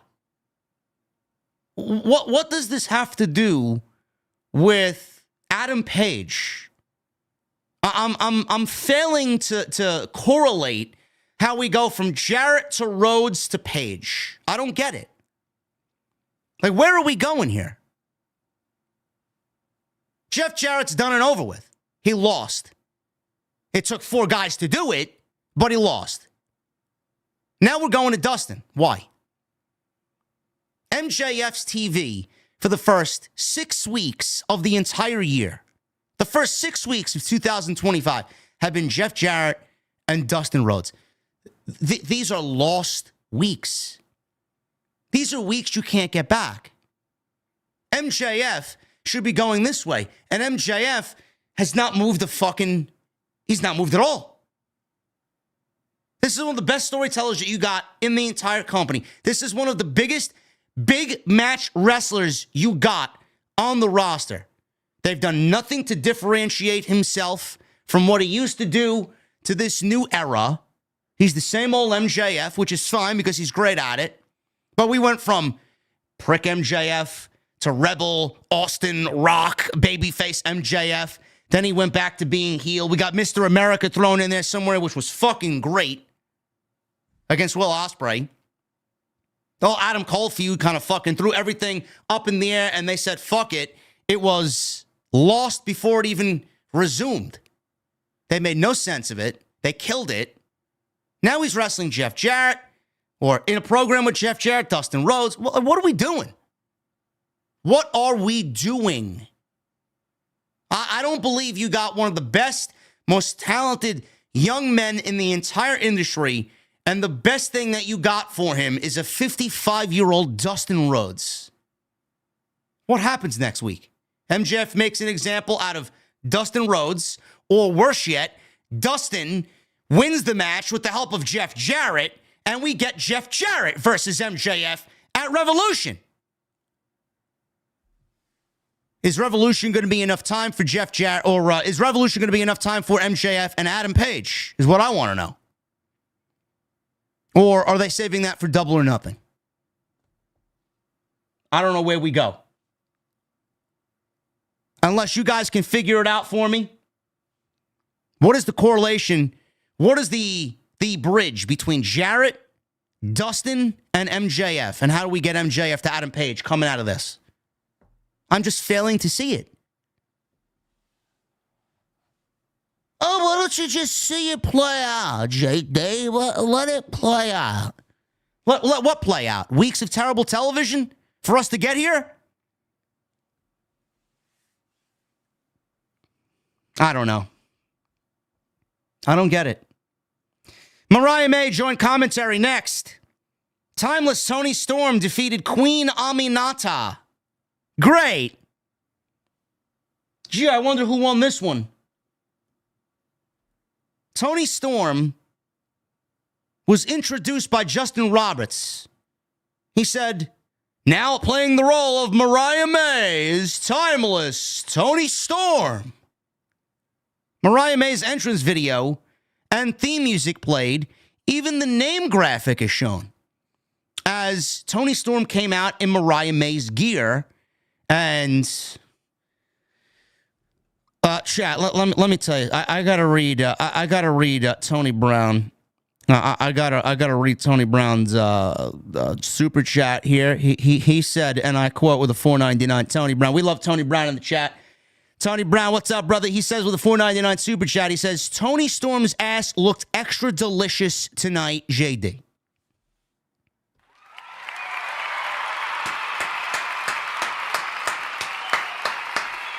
you go. Tony Brown said it. Tony Brown said it, so I don't have to. Tony looked fucking amazing as Mariah May. She looked amazing. That's as far as it goes. That's as far as I will go with the positivity. She looked great. The hair extensions were a little overdone. Obviously, you could see the differentiating colors in her natural hair with the hair extensions. The ring outfit looked great. It fit her a lot better than what she usually wears. I am a big fan of that. More of that, please. Now, do I think this was an effective segment? No. No, I don't. Tony Khan and team, they decided to bring back timeless Tony Storm on AEW Collision, watched by nobody, that went head-to-head with Saturday night's main event, and decided to do the big reveal from Rocker Tony to Timeless Tony on a show that was watched by nobody. That was watched by nobody. Everybody else was too busy doing something else. I said, I don't know why this promo and this storyline, this segment, wasn't aired and wasn't given top billing on Dynamite, being that Dynamite is the A show.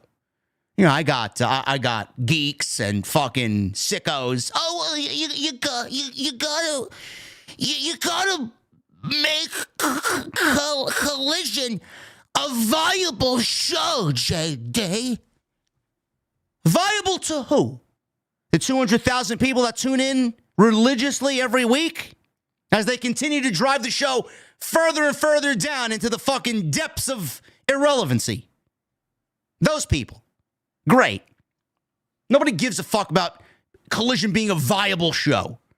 Collision hasn't been a viable show since Punk was a part of the roster. It's not about making Collision a viable show. It is the A show. Everything should be filtered through the A show. Big moments. Major storyline implications. Dynamite. Collision should get the scraps. A vignette, a promo, a cherry on top. But everything should take place on Dynamite. Because Dynamite is the most watched show that they have. 500, 600,000 people every week. You know, they've settled into that now. Down from 9 to 8 to 7. And now they're comfortably sitting pretty at, roughly about 600K. Great. This should have happened on Dynamite. So you give us Tony Storm on Collision, to then give us Tony Storm dressed as Mariah May on Dynamite. That's what you decide to put on Dynamite. Tony Storm dressed as her opponent. Tony Storm, who has this entire gimmick about her. We got nothing to do with Rocker Tony Storm, nothing to do with Timeless Tony Storm. It was Tony Storm with Mariah May theme music, with Mariah May graphics, with Mariah May nameplate, with Mariah May hairstyle, with Mariah May ring gear, with Mariah May body language and facial expressions and taunts. This is how you build your women's match? Where's Tony Storm? Why are you going to downplay Tony and just accentuate Mariah on top of Mariah being on... It was Mariah on commentary and Mariah May in the match. I don't see what good this did. Mind games? You want me to sit there? Oh, that's a great mind game ploy by Tony Storm. I don't give a fuck. She came out already as Timeless Tony Storm and told her she's going to rip her tits off. If anything, the mind games should have been done before the big reveal. It's like they got it backwards. I don't understand. They should have went from Timeless to her playing Mariah to then Mariah beating the shit out of Tony dressed as Mariah for then Tony to reveal herself as Timeless Toni Storm and then cut the promo.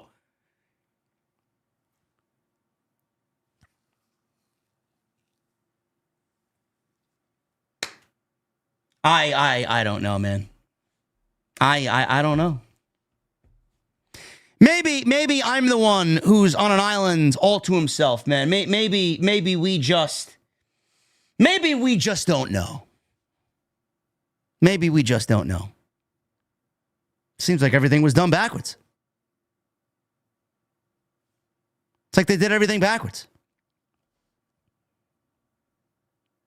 Toni Storm, she wins. Aminata wanted an air raid crash. Gee, man, everybody loves Queen Aminata, right? When was the last time she won a match? She wanted an air raid crash. Tony escaped with the snap DDT, charging knee, sweet cheek music. That led to Mariah May. Toni Storm with the Mayday getting the victory. Great. Mariah May looked furious on commentary. Renee came in to congratulate Toni on her win. Toni said to call her Mariah May, the woman from hell. There's not a woman alive who can touch her. Mariah May herself left commentary and got on the apron. Storm wanted a hug. Mariah May grabbed the women's title and stormed away as Toni Storm posed like Mariah May in the ring. Great. Got a video package with Big Bill and Powerhouse Hobbs. Pretty fun little mini feud here for both guys. Where it goes, what it leads to, I don't know. They showed their brawl at Daly's Place a few weeks ago. Last week on Collision, we see Bandito's return to help the Outrunners from the Learning Trees attack. This leads us to a New York Minute, which was done live in front of the audience. I still don't believe, after all the online criticisms, that Chris Jericho is still getting TV time. You know, Jimmy Jacobs was interviewed by Bodyslam.net, and he admitted that he and Tony Khan listened to Jim Cornette's podcast on the way to the shows or on the road. As they traveled on the road, they used to listen to Jim Cornette's podcast. I don't really understand how you can listen to someone who is so overly critical of your product with the level of intelligence that Jim Cornette has, and then basically do everything the opposite of what Jim Cornette says. You would think, theoretically, if Jimmy Jacobs and Tony Khan are listening to the criticisms of their show by Jim Cornette and Brian Last, that you would listen to those criticisms and fix everything wrong with your show. How do you listen and then not make the appropriate changes? It's kind of bizarre, don't you think? I don't know why we're still getting Jericho, the Learning Tree, on television. I don't know. Jericho says there, coming from Georgia, the big ATL, which Brian Keith said stands for, or the big ALT, Appreciate Learning Tree. They just spelt it backwards or reversed. Jericho says he doesn't know how Bandito is the most wanted man, as no one wants him here. He must be mistakenly talking about himself. Jericho holds up the paper saying there's a $100,000 bounty on Bandito's head. So he says, funny enough, I'm with the bounty hunter, Brian Keith. He'll double the money so Brian Keith can cash in and do to Bandito what Big Bill has done to Powerhouse Will Hobbs. As soon as he mentions Powerhouse Hobbs' name and Big Bill goes to speak, Hobbs' music hits, and Hobbs is out there in a 3-on-1 fight as Hobbs gets eventually helped out by the Outrunners, who sprint out from the back in jogging pants. Security broke them up, separated all 6 guys. Bill and Hobbs, they go towards the ringside area, and they're on the opposite side of the ring. One on one side, Big Bill on the other. Hobbs is on the other side. They grab a hold of a security guard by the throat, and they each choke slam. These guys earn their fucking pay tonight. Big Bill choke slammed a security guard on his side of the ring down on the mat, and Powerhouse Hobbs just took some poor fucking soul. You legitimately seen this guy's soul fucking float up into the air. This guy was slammed so hard. Holy shit. Double choke slams to these poor guys on the outside. They get back into the ring. Crowd is chanting meat madness or big meat or whatever the fuck the crowd was chanting. They brawl a little bit in the ring. The action spills to the outside. Hobbs tackles Bill over the commentary table. Cameraman takes a bump. The fight continues, and we go into a commercial break. It's great. It's a fun little brawl. Where it goes, what it means, I don't know. You know what I saw coming out of this? I saw Big Bill needing to split from the Learning Tree. I see Big Bill as a solo act on his own. That's where this needs to go. Big Bill needs to split from the Learning Tree, and it needs to be his own man. Whether he's still named Big Bill or something else, something new to break away from that faction, Big Bill needs to split and be on his own. More chaos backstage as we come back from the commercial. Security is escorting the Learning Tree from the building, with Powerhouse Hobbs and the Outrunners being held back in the process. Hobbs is yelling at the Learning Tree as they are escorted out of the building. Main event. Ricochet. He went one-on-one with Swerve Strickland with Prince Nana. This was a very good main event match. This did not feel like a conclusion. This only felt like them going into first or second gear. This did not signal an end, nor should it, I hope, of the issue between these two. Strickland is wearing his embassy robe because of Prince Nana. He wears it during his big matches. As soon as he made his entrance, Ricochet attacked him in the aisleway with a steel chair to the back. Ricochet didn't even have his theme hit. He didn't come out with his jacket. Came out blasting Swerve in the back with a steel chair. I like it. More chair shots. Strickland was tossed into the ring. Strickland fights back. He starts slapping Ricochet in the face. The bell finally rings. Ricochet charged with a jumping knee strike and a vertigo for a close 2 count. The match almost ended. Imagine that. He would have won off the vertigo. That would have been something else. I would have been okay with it ending there. Ricochet is in control here. Strickland tried a leapfrog, but was drop kicked out of midair. Ricochet followed with a low tope to the outside. The action ended up on the barricade where they're both standing. There's this thin line on the barricade, just enough for both guys to be standing on. Both of these guys got hell of a balance, being that the barricade is so thin. Both of these guys are standing on the thin top of the barricade. Ricochet tried for a Hurricane Rana off the barricade. Strickland held on. I don't know why this spot was done. I mean, on a match like this, on a show like this, in front of these types of people, man, these types of spots need to be saved for the pay-per-views. Seriously. Strickland powerbombed Ricochet on top of the thin layer of the barricade. I swear to God, man, that is a way to have chronic lifetime back issues. I would not want to be Ricochet in that moment. Awful. Just an awful looking spot. Brutal and awful. I don't know why spots like this are done so frequently. This is a nothing match. A nothing match. Strickland stayed in control. We go to commercial break. We come back from the break. Ricochet kicked out Strickland's legs in the corner. Hits a lung blower. Goes for a cover. Gets a near fall. Both men battling it out. Ricochet fired off a combo of offense. Strickland cut him off. Wall walk from Ricochet. Hits a jumping knee. Both trade power bombs. Strickland was able to hit his floating power bomb into a power slam, which looked great for a 2. Ricochet then grabbed the official and tried to mule kick Strickland, but Strickland blocked it. Hit a reverse German into a rolling flatliner. House call. Caught Ricochet flush. Strickland hit the swerve stomp. Ricochet kicked out at a 2. They go back to the apron. Ricochet floated over a Death Valley driver. Whipped Strickland's neck back into the ropes.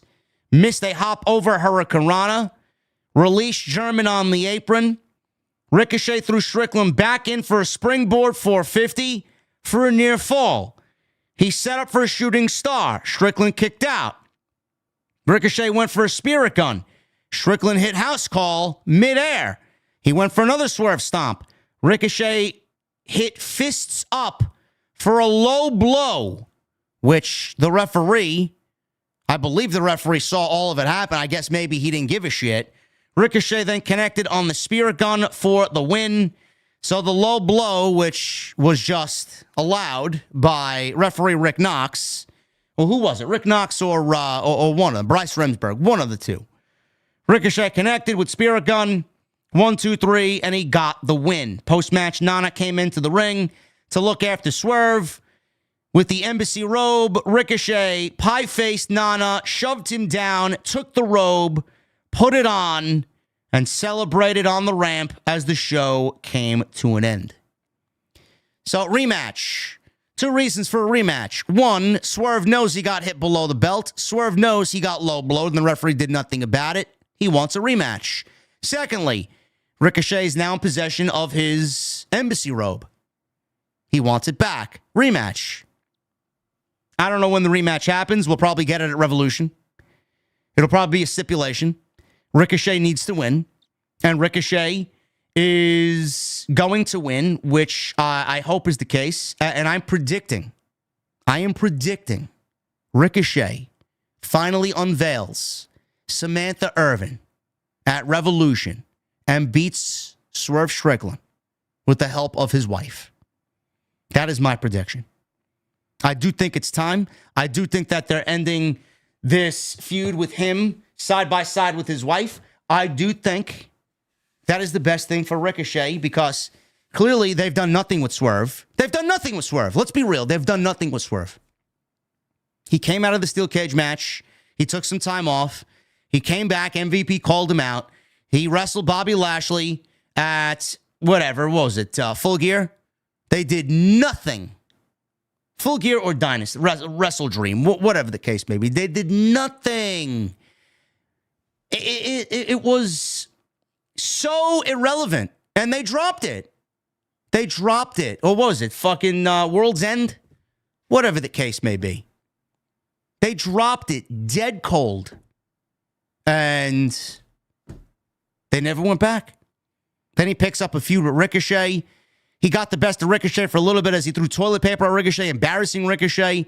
And now Ricochet seemingly is becoming his own man. He's got a little bit more of a violent side to him.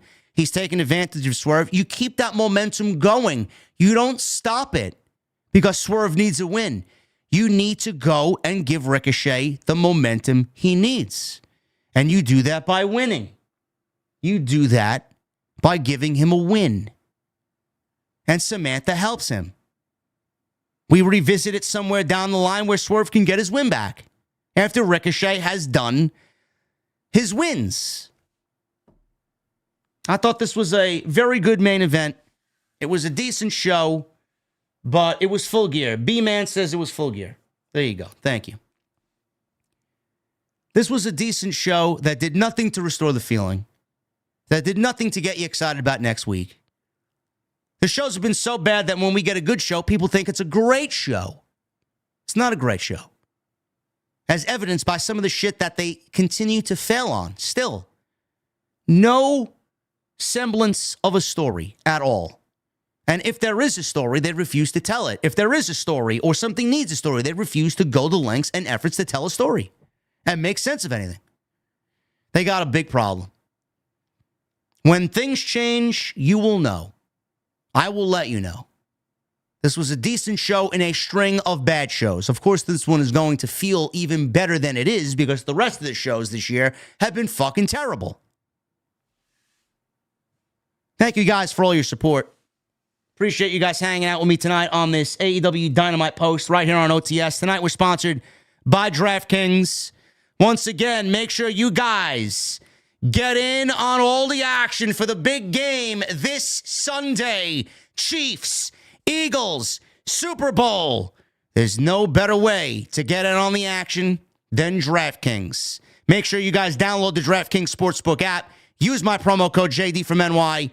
Bet $5 on any wager and get $200 in bonus bets instantly.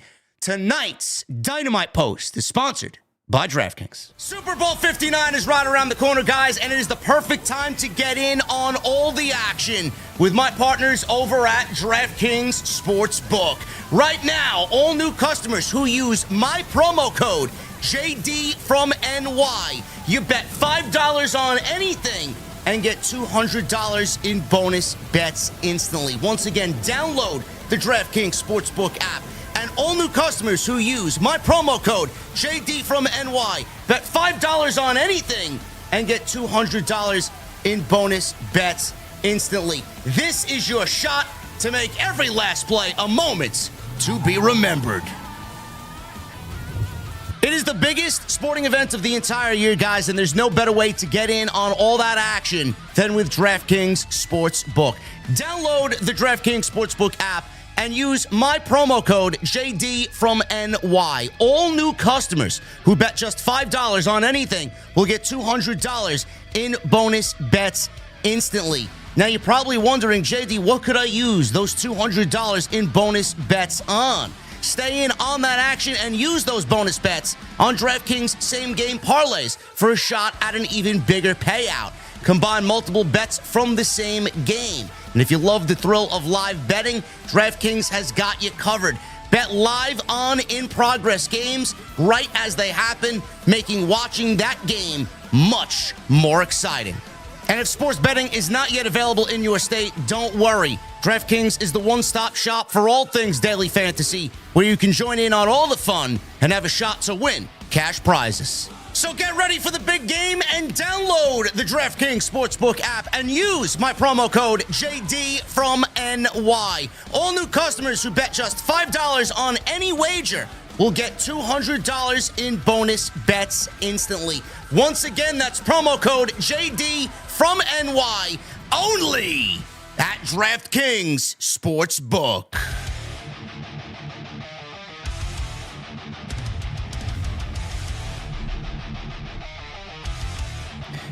Thank you guys very much for sticking with me tonight, man. Once again, thank you to my sponsors tonight, DraftKings.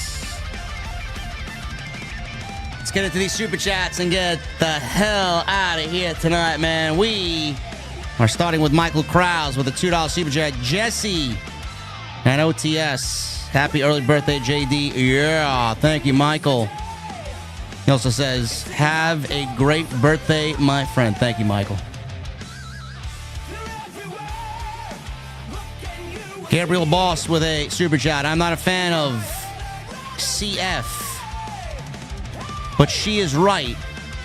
Rhea is still a Charlotte Flair, you mean? Rhea is still a kid compared to her and the four horsewomen. Those four didn't need Judgment Day to elevate them to the next level. No, they just needed the WWE machine. Mel's Matt Chat with a 45 months. Hey, JD, happy early birthday. Hopefully you have an amazing one. I love you and keep killing it. Screw the haters. Hashtag OTS family. Thank you, Mel. Nick K with a $10 super chat. Just to thank you for calling AEW out on its shit. My brother paid $2,000 for this Grand Slam show. Travel, hotel, and show itself, and was allocated a seat maybe worth $300 in the new venue. That is awful. That is awful. They should be fucking. They should be fucking disgusting. What an embarrassment, man. Just disgusting behavior by AEW. I'm sorry to your brother, man. That's a lot of fucking money. It's a lot of fucking money. For a show that's 2 hours instead of getting a 4-hour pay-per-view. Imagine that. Jamel Turney with a $1.99. Who is this woman in this segment with Mercedes? You mean Harley Cameron? Flavor of the month. AJ with 21 months. The two best on Wednesday nights. You guys make the streams more enjoyable than this shit Dynamite itself. Happy early birthday, JD. Enjoy yourself. Thank you, AJ. Clearly Jesse wasn't here, as that super chat came in at 8:54 p.m. Sinister Classic with a $10 Super Chat. Tony Storm as Mariah May. All I gotta say is wow. Happy fucking birthday, JD. Also, since you guys have to endure this god-awful creative, how about we dub Wednesdays Wednesday Night Warriors? OTS for life. Thank you, Sinister. Nah. Now leave that to the Titans on Tuesday.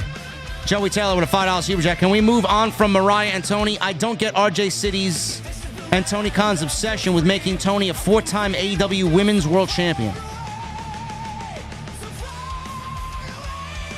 I don't even... listen, we don't even know if she's going to win it. She could definitely lose and then get another match at Revolution.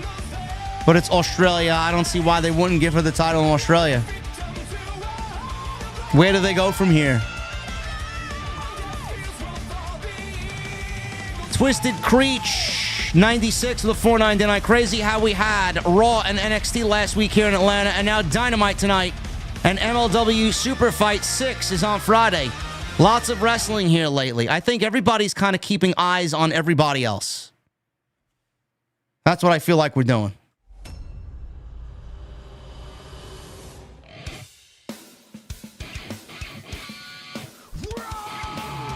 Michelle Moran with a $2 Super Chat. Show was so bad, I was on my phone for most of it. That's how I feel on most Wednesdays.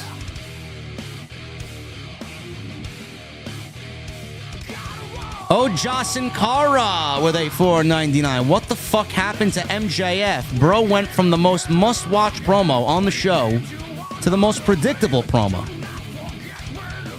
MJF is giving what AEW is giving MJF. There's no reason for MJF to break his back for this place. I think he's settled into knowing that no matter what he does, nothing he does will work. Nothing he does will help AEW. Hardy, Punk, Steel Cage 09 with a $5 Super Chat. Road to my first Mania live is covered by The Realist. Always keep your heart on your tongue through bad and good booking. This is your life. Happy birthday, JD. Thank you, brother.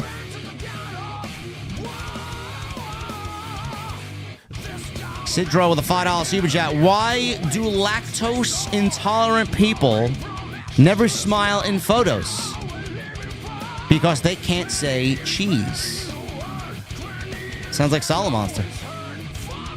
Also, what's the hardest part of skydiving? The ground. Which is why I don't do it, Sidro. Poppy Sensei with 15 months. Back in the members club. Happy birthday, JD. Jesse, your growth is outstanding, my man. Keep at it. The best of the best of the best. Fuck the rest. You know it.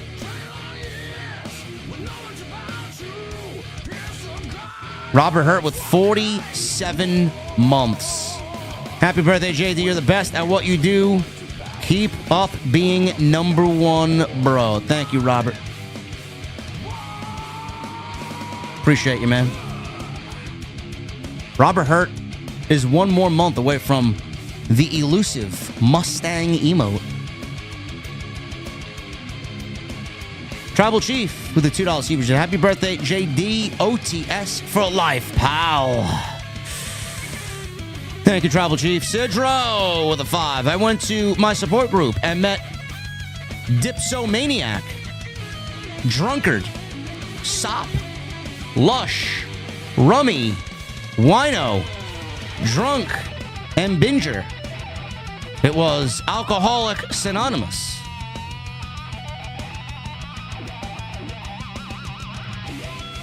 Sadly, Sidro, you're describing both of my parents.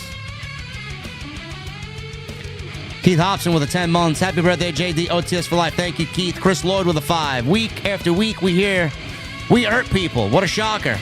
When someone is interesting and fans care about, the crowd are behind them. Happy birthday, JD.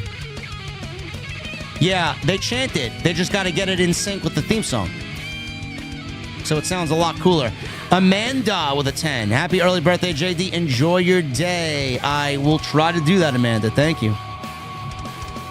Billy, thank you, brother, for the 100 bomb earlier. Sue with a 5. Happy birthday, JD. Hope your year will be as strong as your passion for your family, friends, and fans in the IWC. Salute. And don't party too hard. Thank you, Sue. I will try not to. I got a 2-drink minimum tomorrow. It's mostly coffee, though. King Mo Jackson with a $4.99. Happy birthday, Mr. JD. Make it a good one and enjoy. Much love to you, brother. To be honest, we should have been given Prince Puma instead of Ricochet. He's much better that way. Jesse's been saying that. Jesse has been saying that. Sidro, have a good night, brother. Thank you for being here as always, man.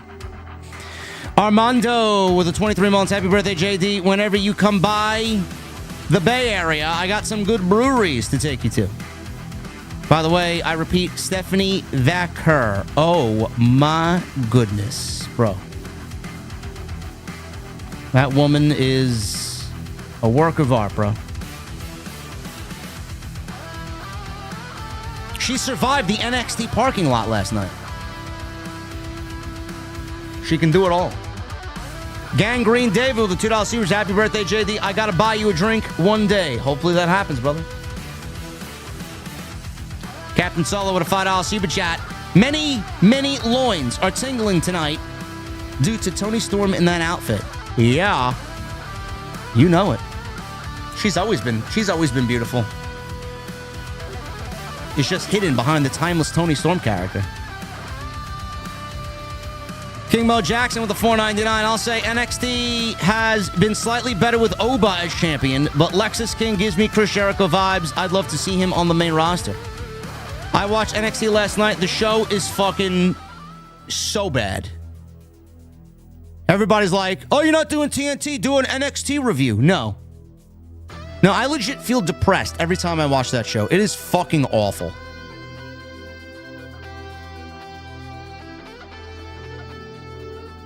Damon Gill with a $20 Super Chat. Just got home from Dynamite. Solid show. It was either go to the Hawks game or Dynamite. I decided to go to Dynamite. Well, good thing for you, Damon, that they actually had a better show than they did last week. Dovey, thank you for the $100 bomb earlier in the stream. Appreciate Dovey showing support. Hardy Punk Steel Cage 09 with a 5. Thanks, Mama JD, for always making her basement available for her birthday boy storytelling. Happy birthday and good morning from Switzerland, JD. I need a GTS. So do I. Bill Voss with a 5. Hey, JD, even though I live in Australia, mate, I haven't seen one ad for Grand Slam anywhere except for when they announced it and moved venues. Because the company is run by clueless marks, Bill Voss. That's why. Captain Solo at a $5 Super Chat. Which one is more wifey material for you, JD? Toni Storm or Stephanie Vacker? Happy birthday to the boss man Ace. I'm taking Stephanie. Taking Stephanie. Jay Everington with a $10 Super Chat. Adam Page or anyone else being involved with MJF is far better than MJF and the AEW RP. I don't know what it is with this nursing home wrestling. It's old age home. Tony Brown, thank you for the $4.99 earlier, brother, about Toni Storm's assets. Appreciate you. Indigo with 49 months. Hey, JD, much respect. Happy birthday. Over the years, you've taught me a lot. Your growth has been incredible to watch. It only gets better. Keep killing it. Thank you, brother. We love Indigo. Indigo's been with me for forever. Quite a long time for Indigo.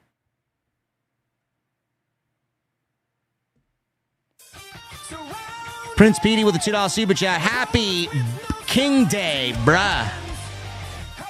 Thank you, Prince Petey.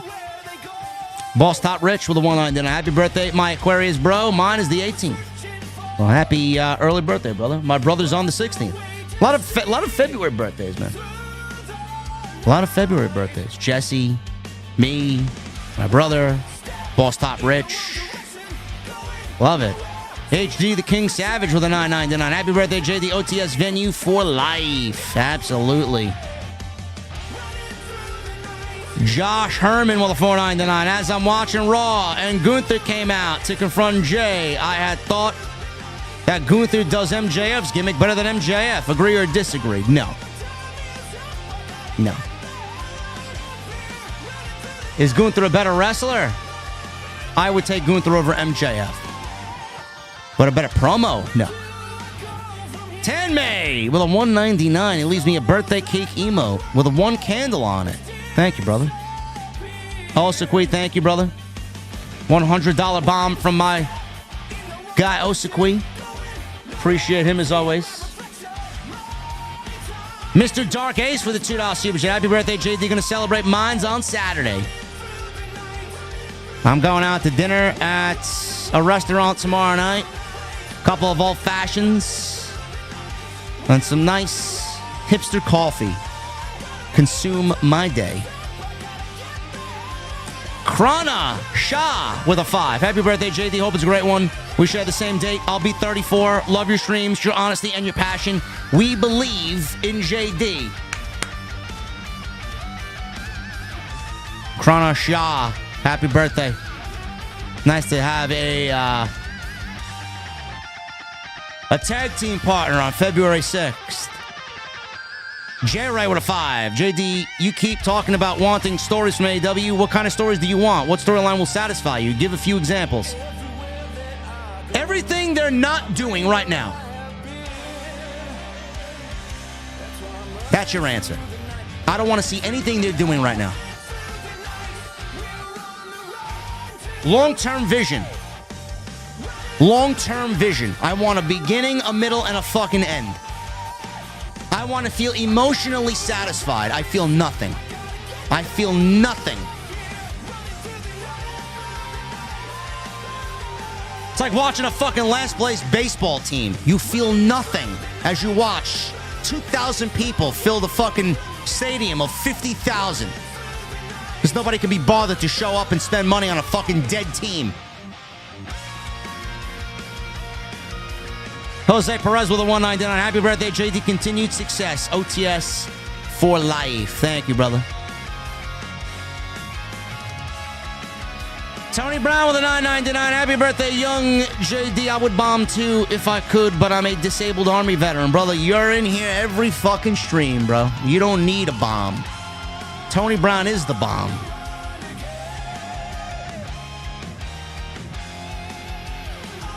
Adam Khan, the real Khan. $20 super chat. He's cheering Tony Brown. Cheers to Tony Brown. Cody, DJ N, and MGM Ballin', you guys are sitting in the VIP section, sipping on the finest of whiskeys, man. Thank you, 3 gentlemen, for the $100 bombs earlier. Eddie Hazard with a 41 months. Happy birthday to the GOAT. I don't watch wrestling anymore. AEW was the last chance I gave the industry, and they blew it. But I still watch OTS. Love it. Diablo Stackola with a $2 super chat. Happy birthday, JD. OTS. Until the wheels fall off.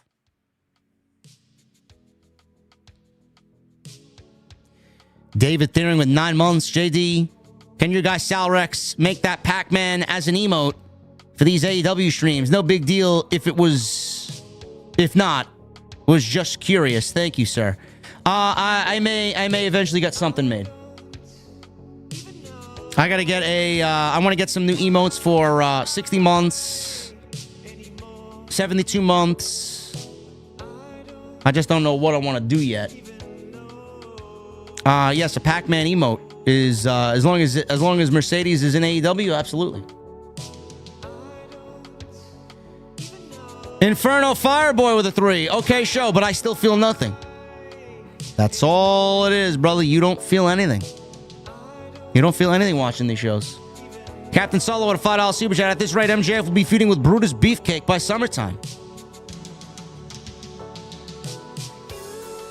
I can't wait for the day MJF leaves AEW and joins the major leagues. As in a top-tier program with fucking Randy Orton, Cody Rhodes, Kevin Owens, Sami Zayn,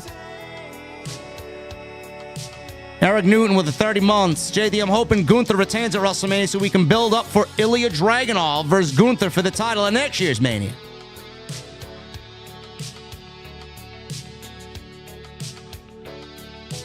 Yeah, we're gonna be waiting a while on that, man. Jay is definitely winning the title at WrestleMania. JB with 12 months. Happy birthday, JD. I said this last year, and I'll say it again this year. Cheers to another year of life. OTS for life. Salute to you and your hard work. Thank you, JB.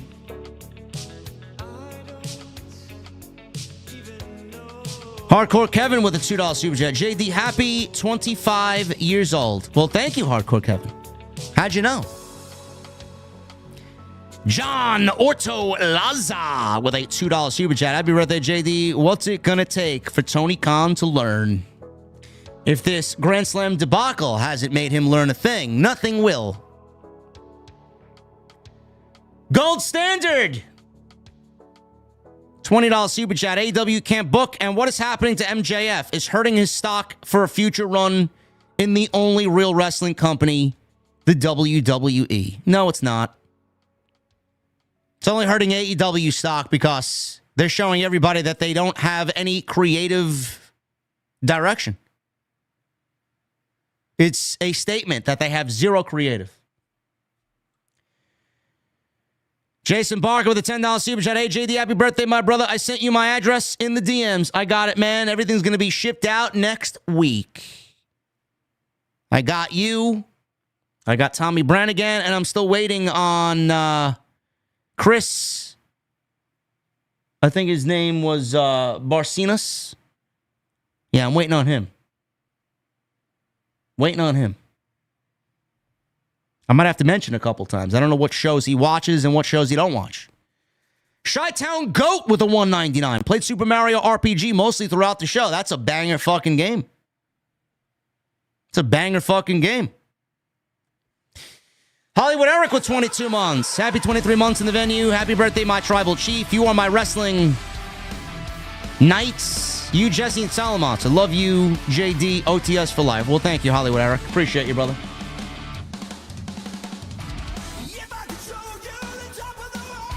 I'm so lost, bro.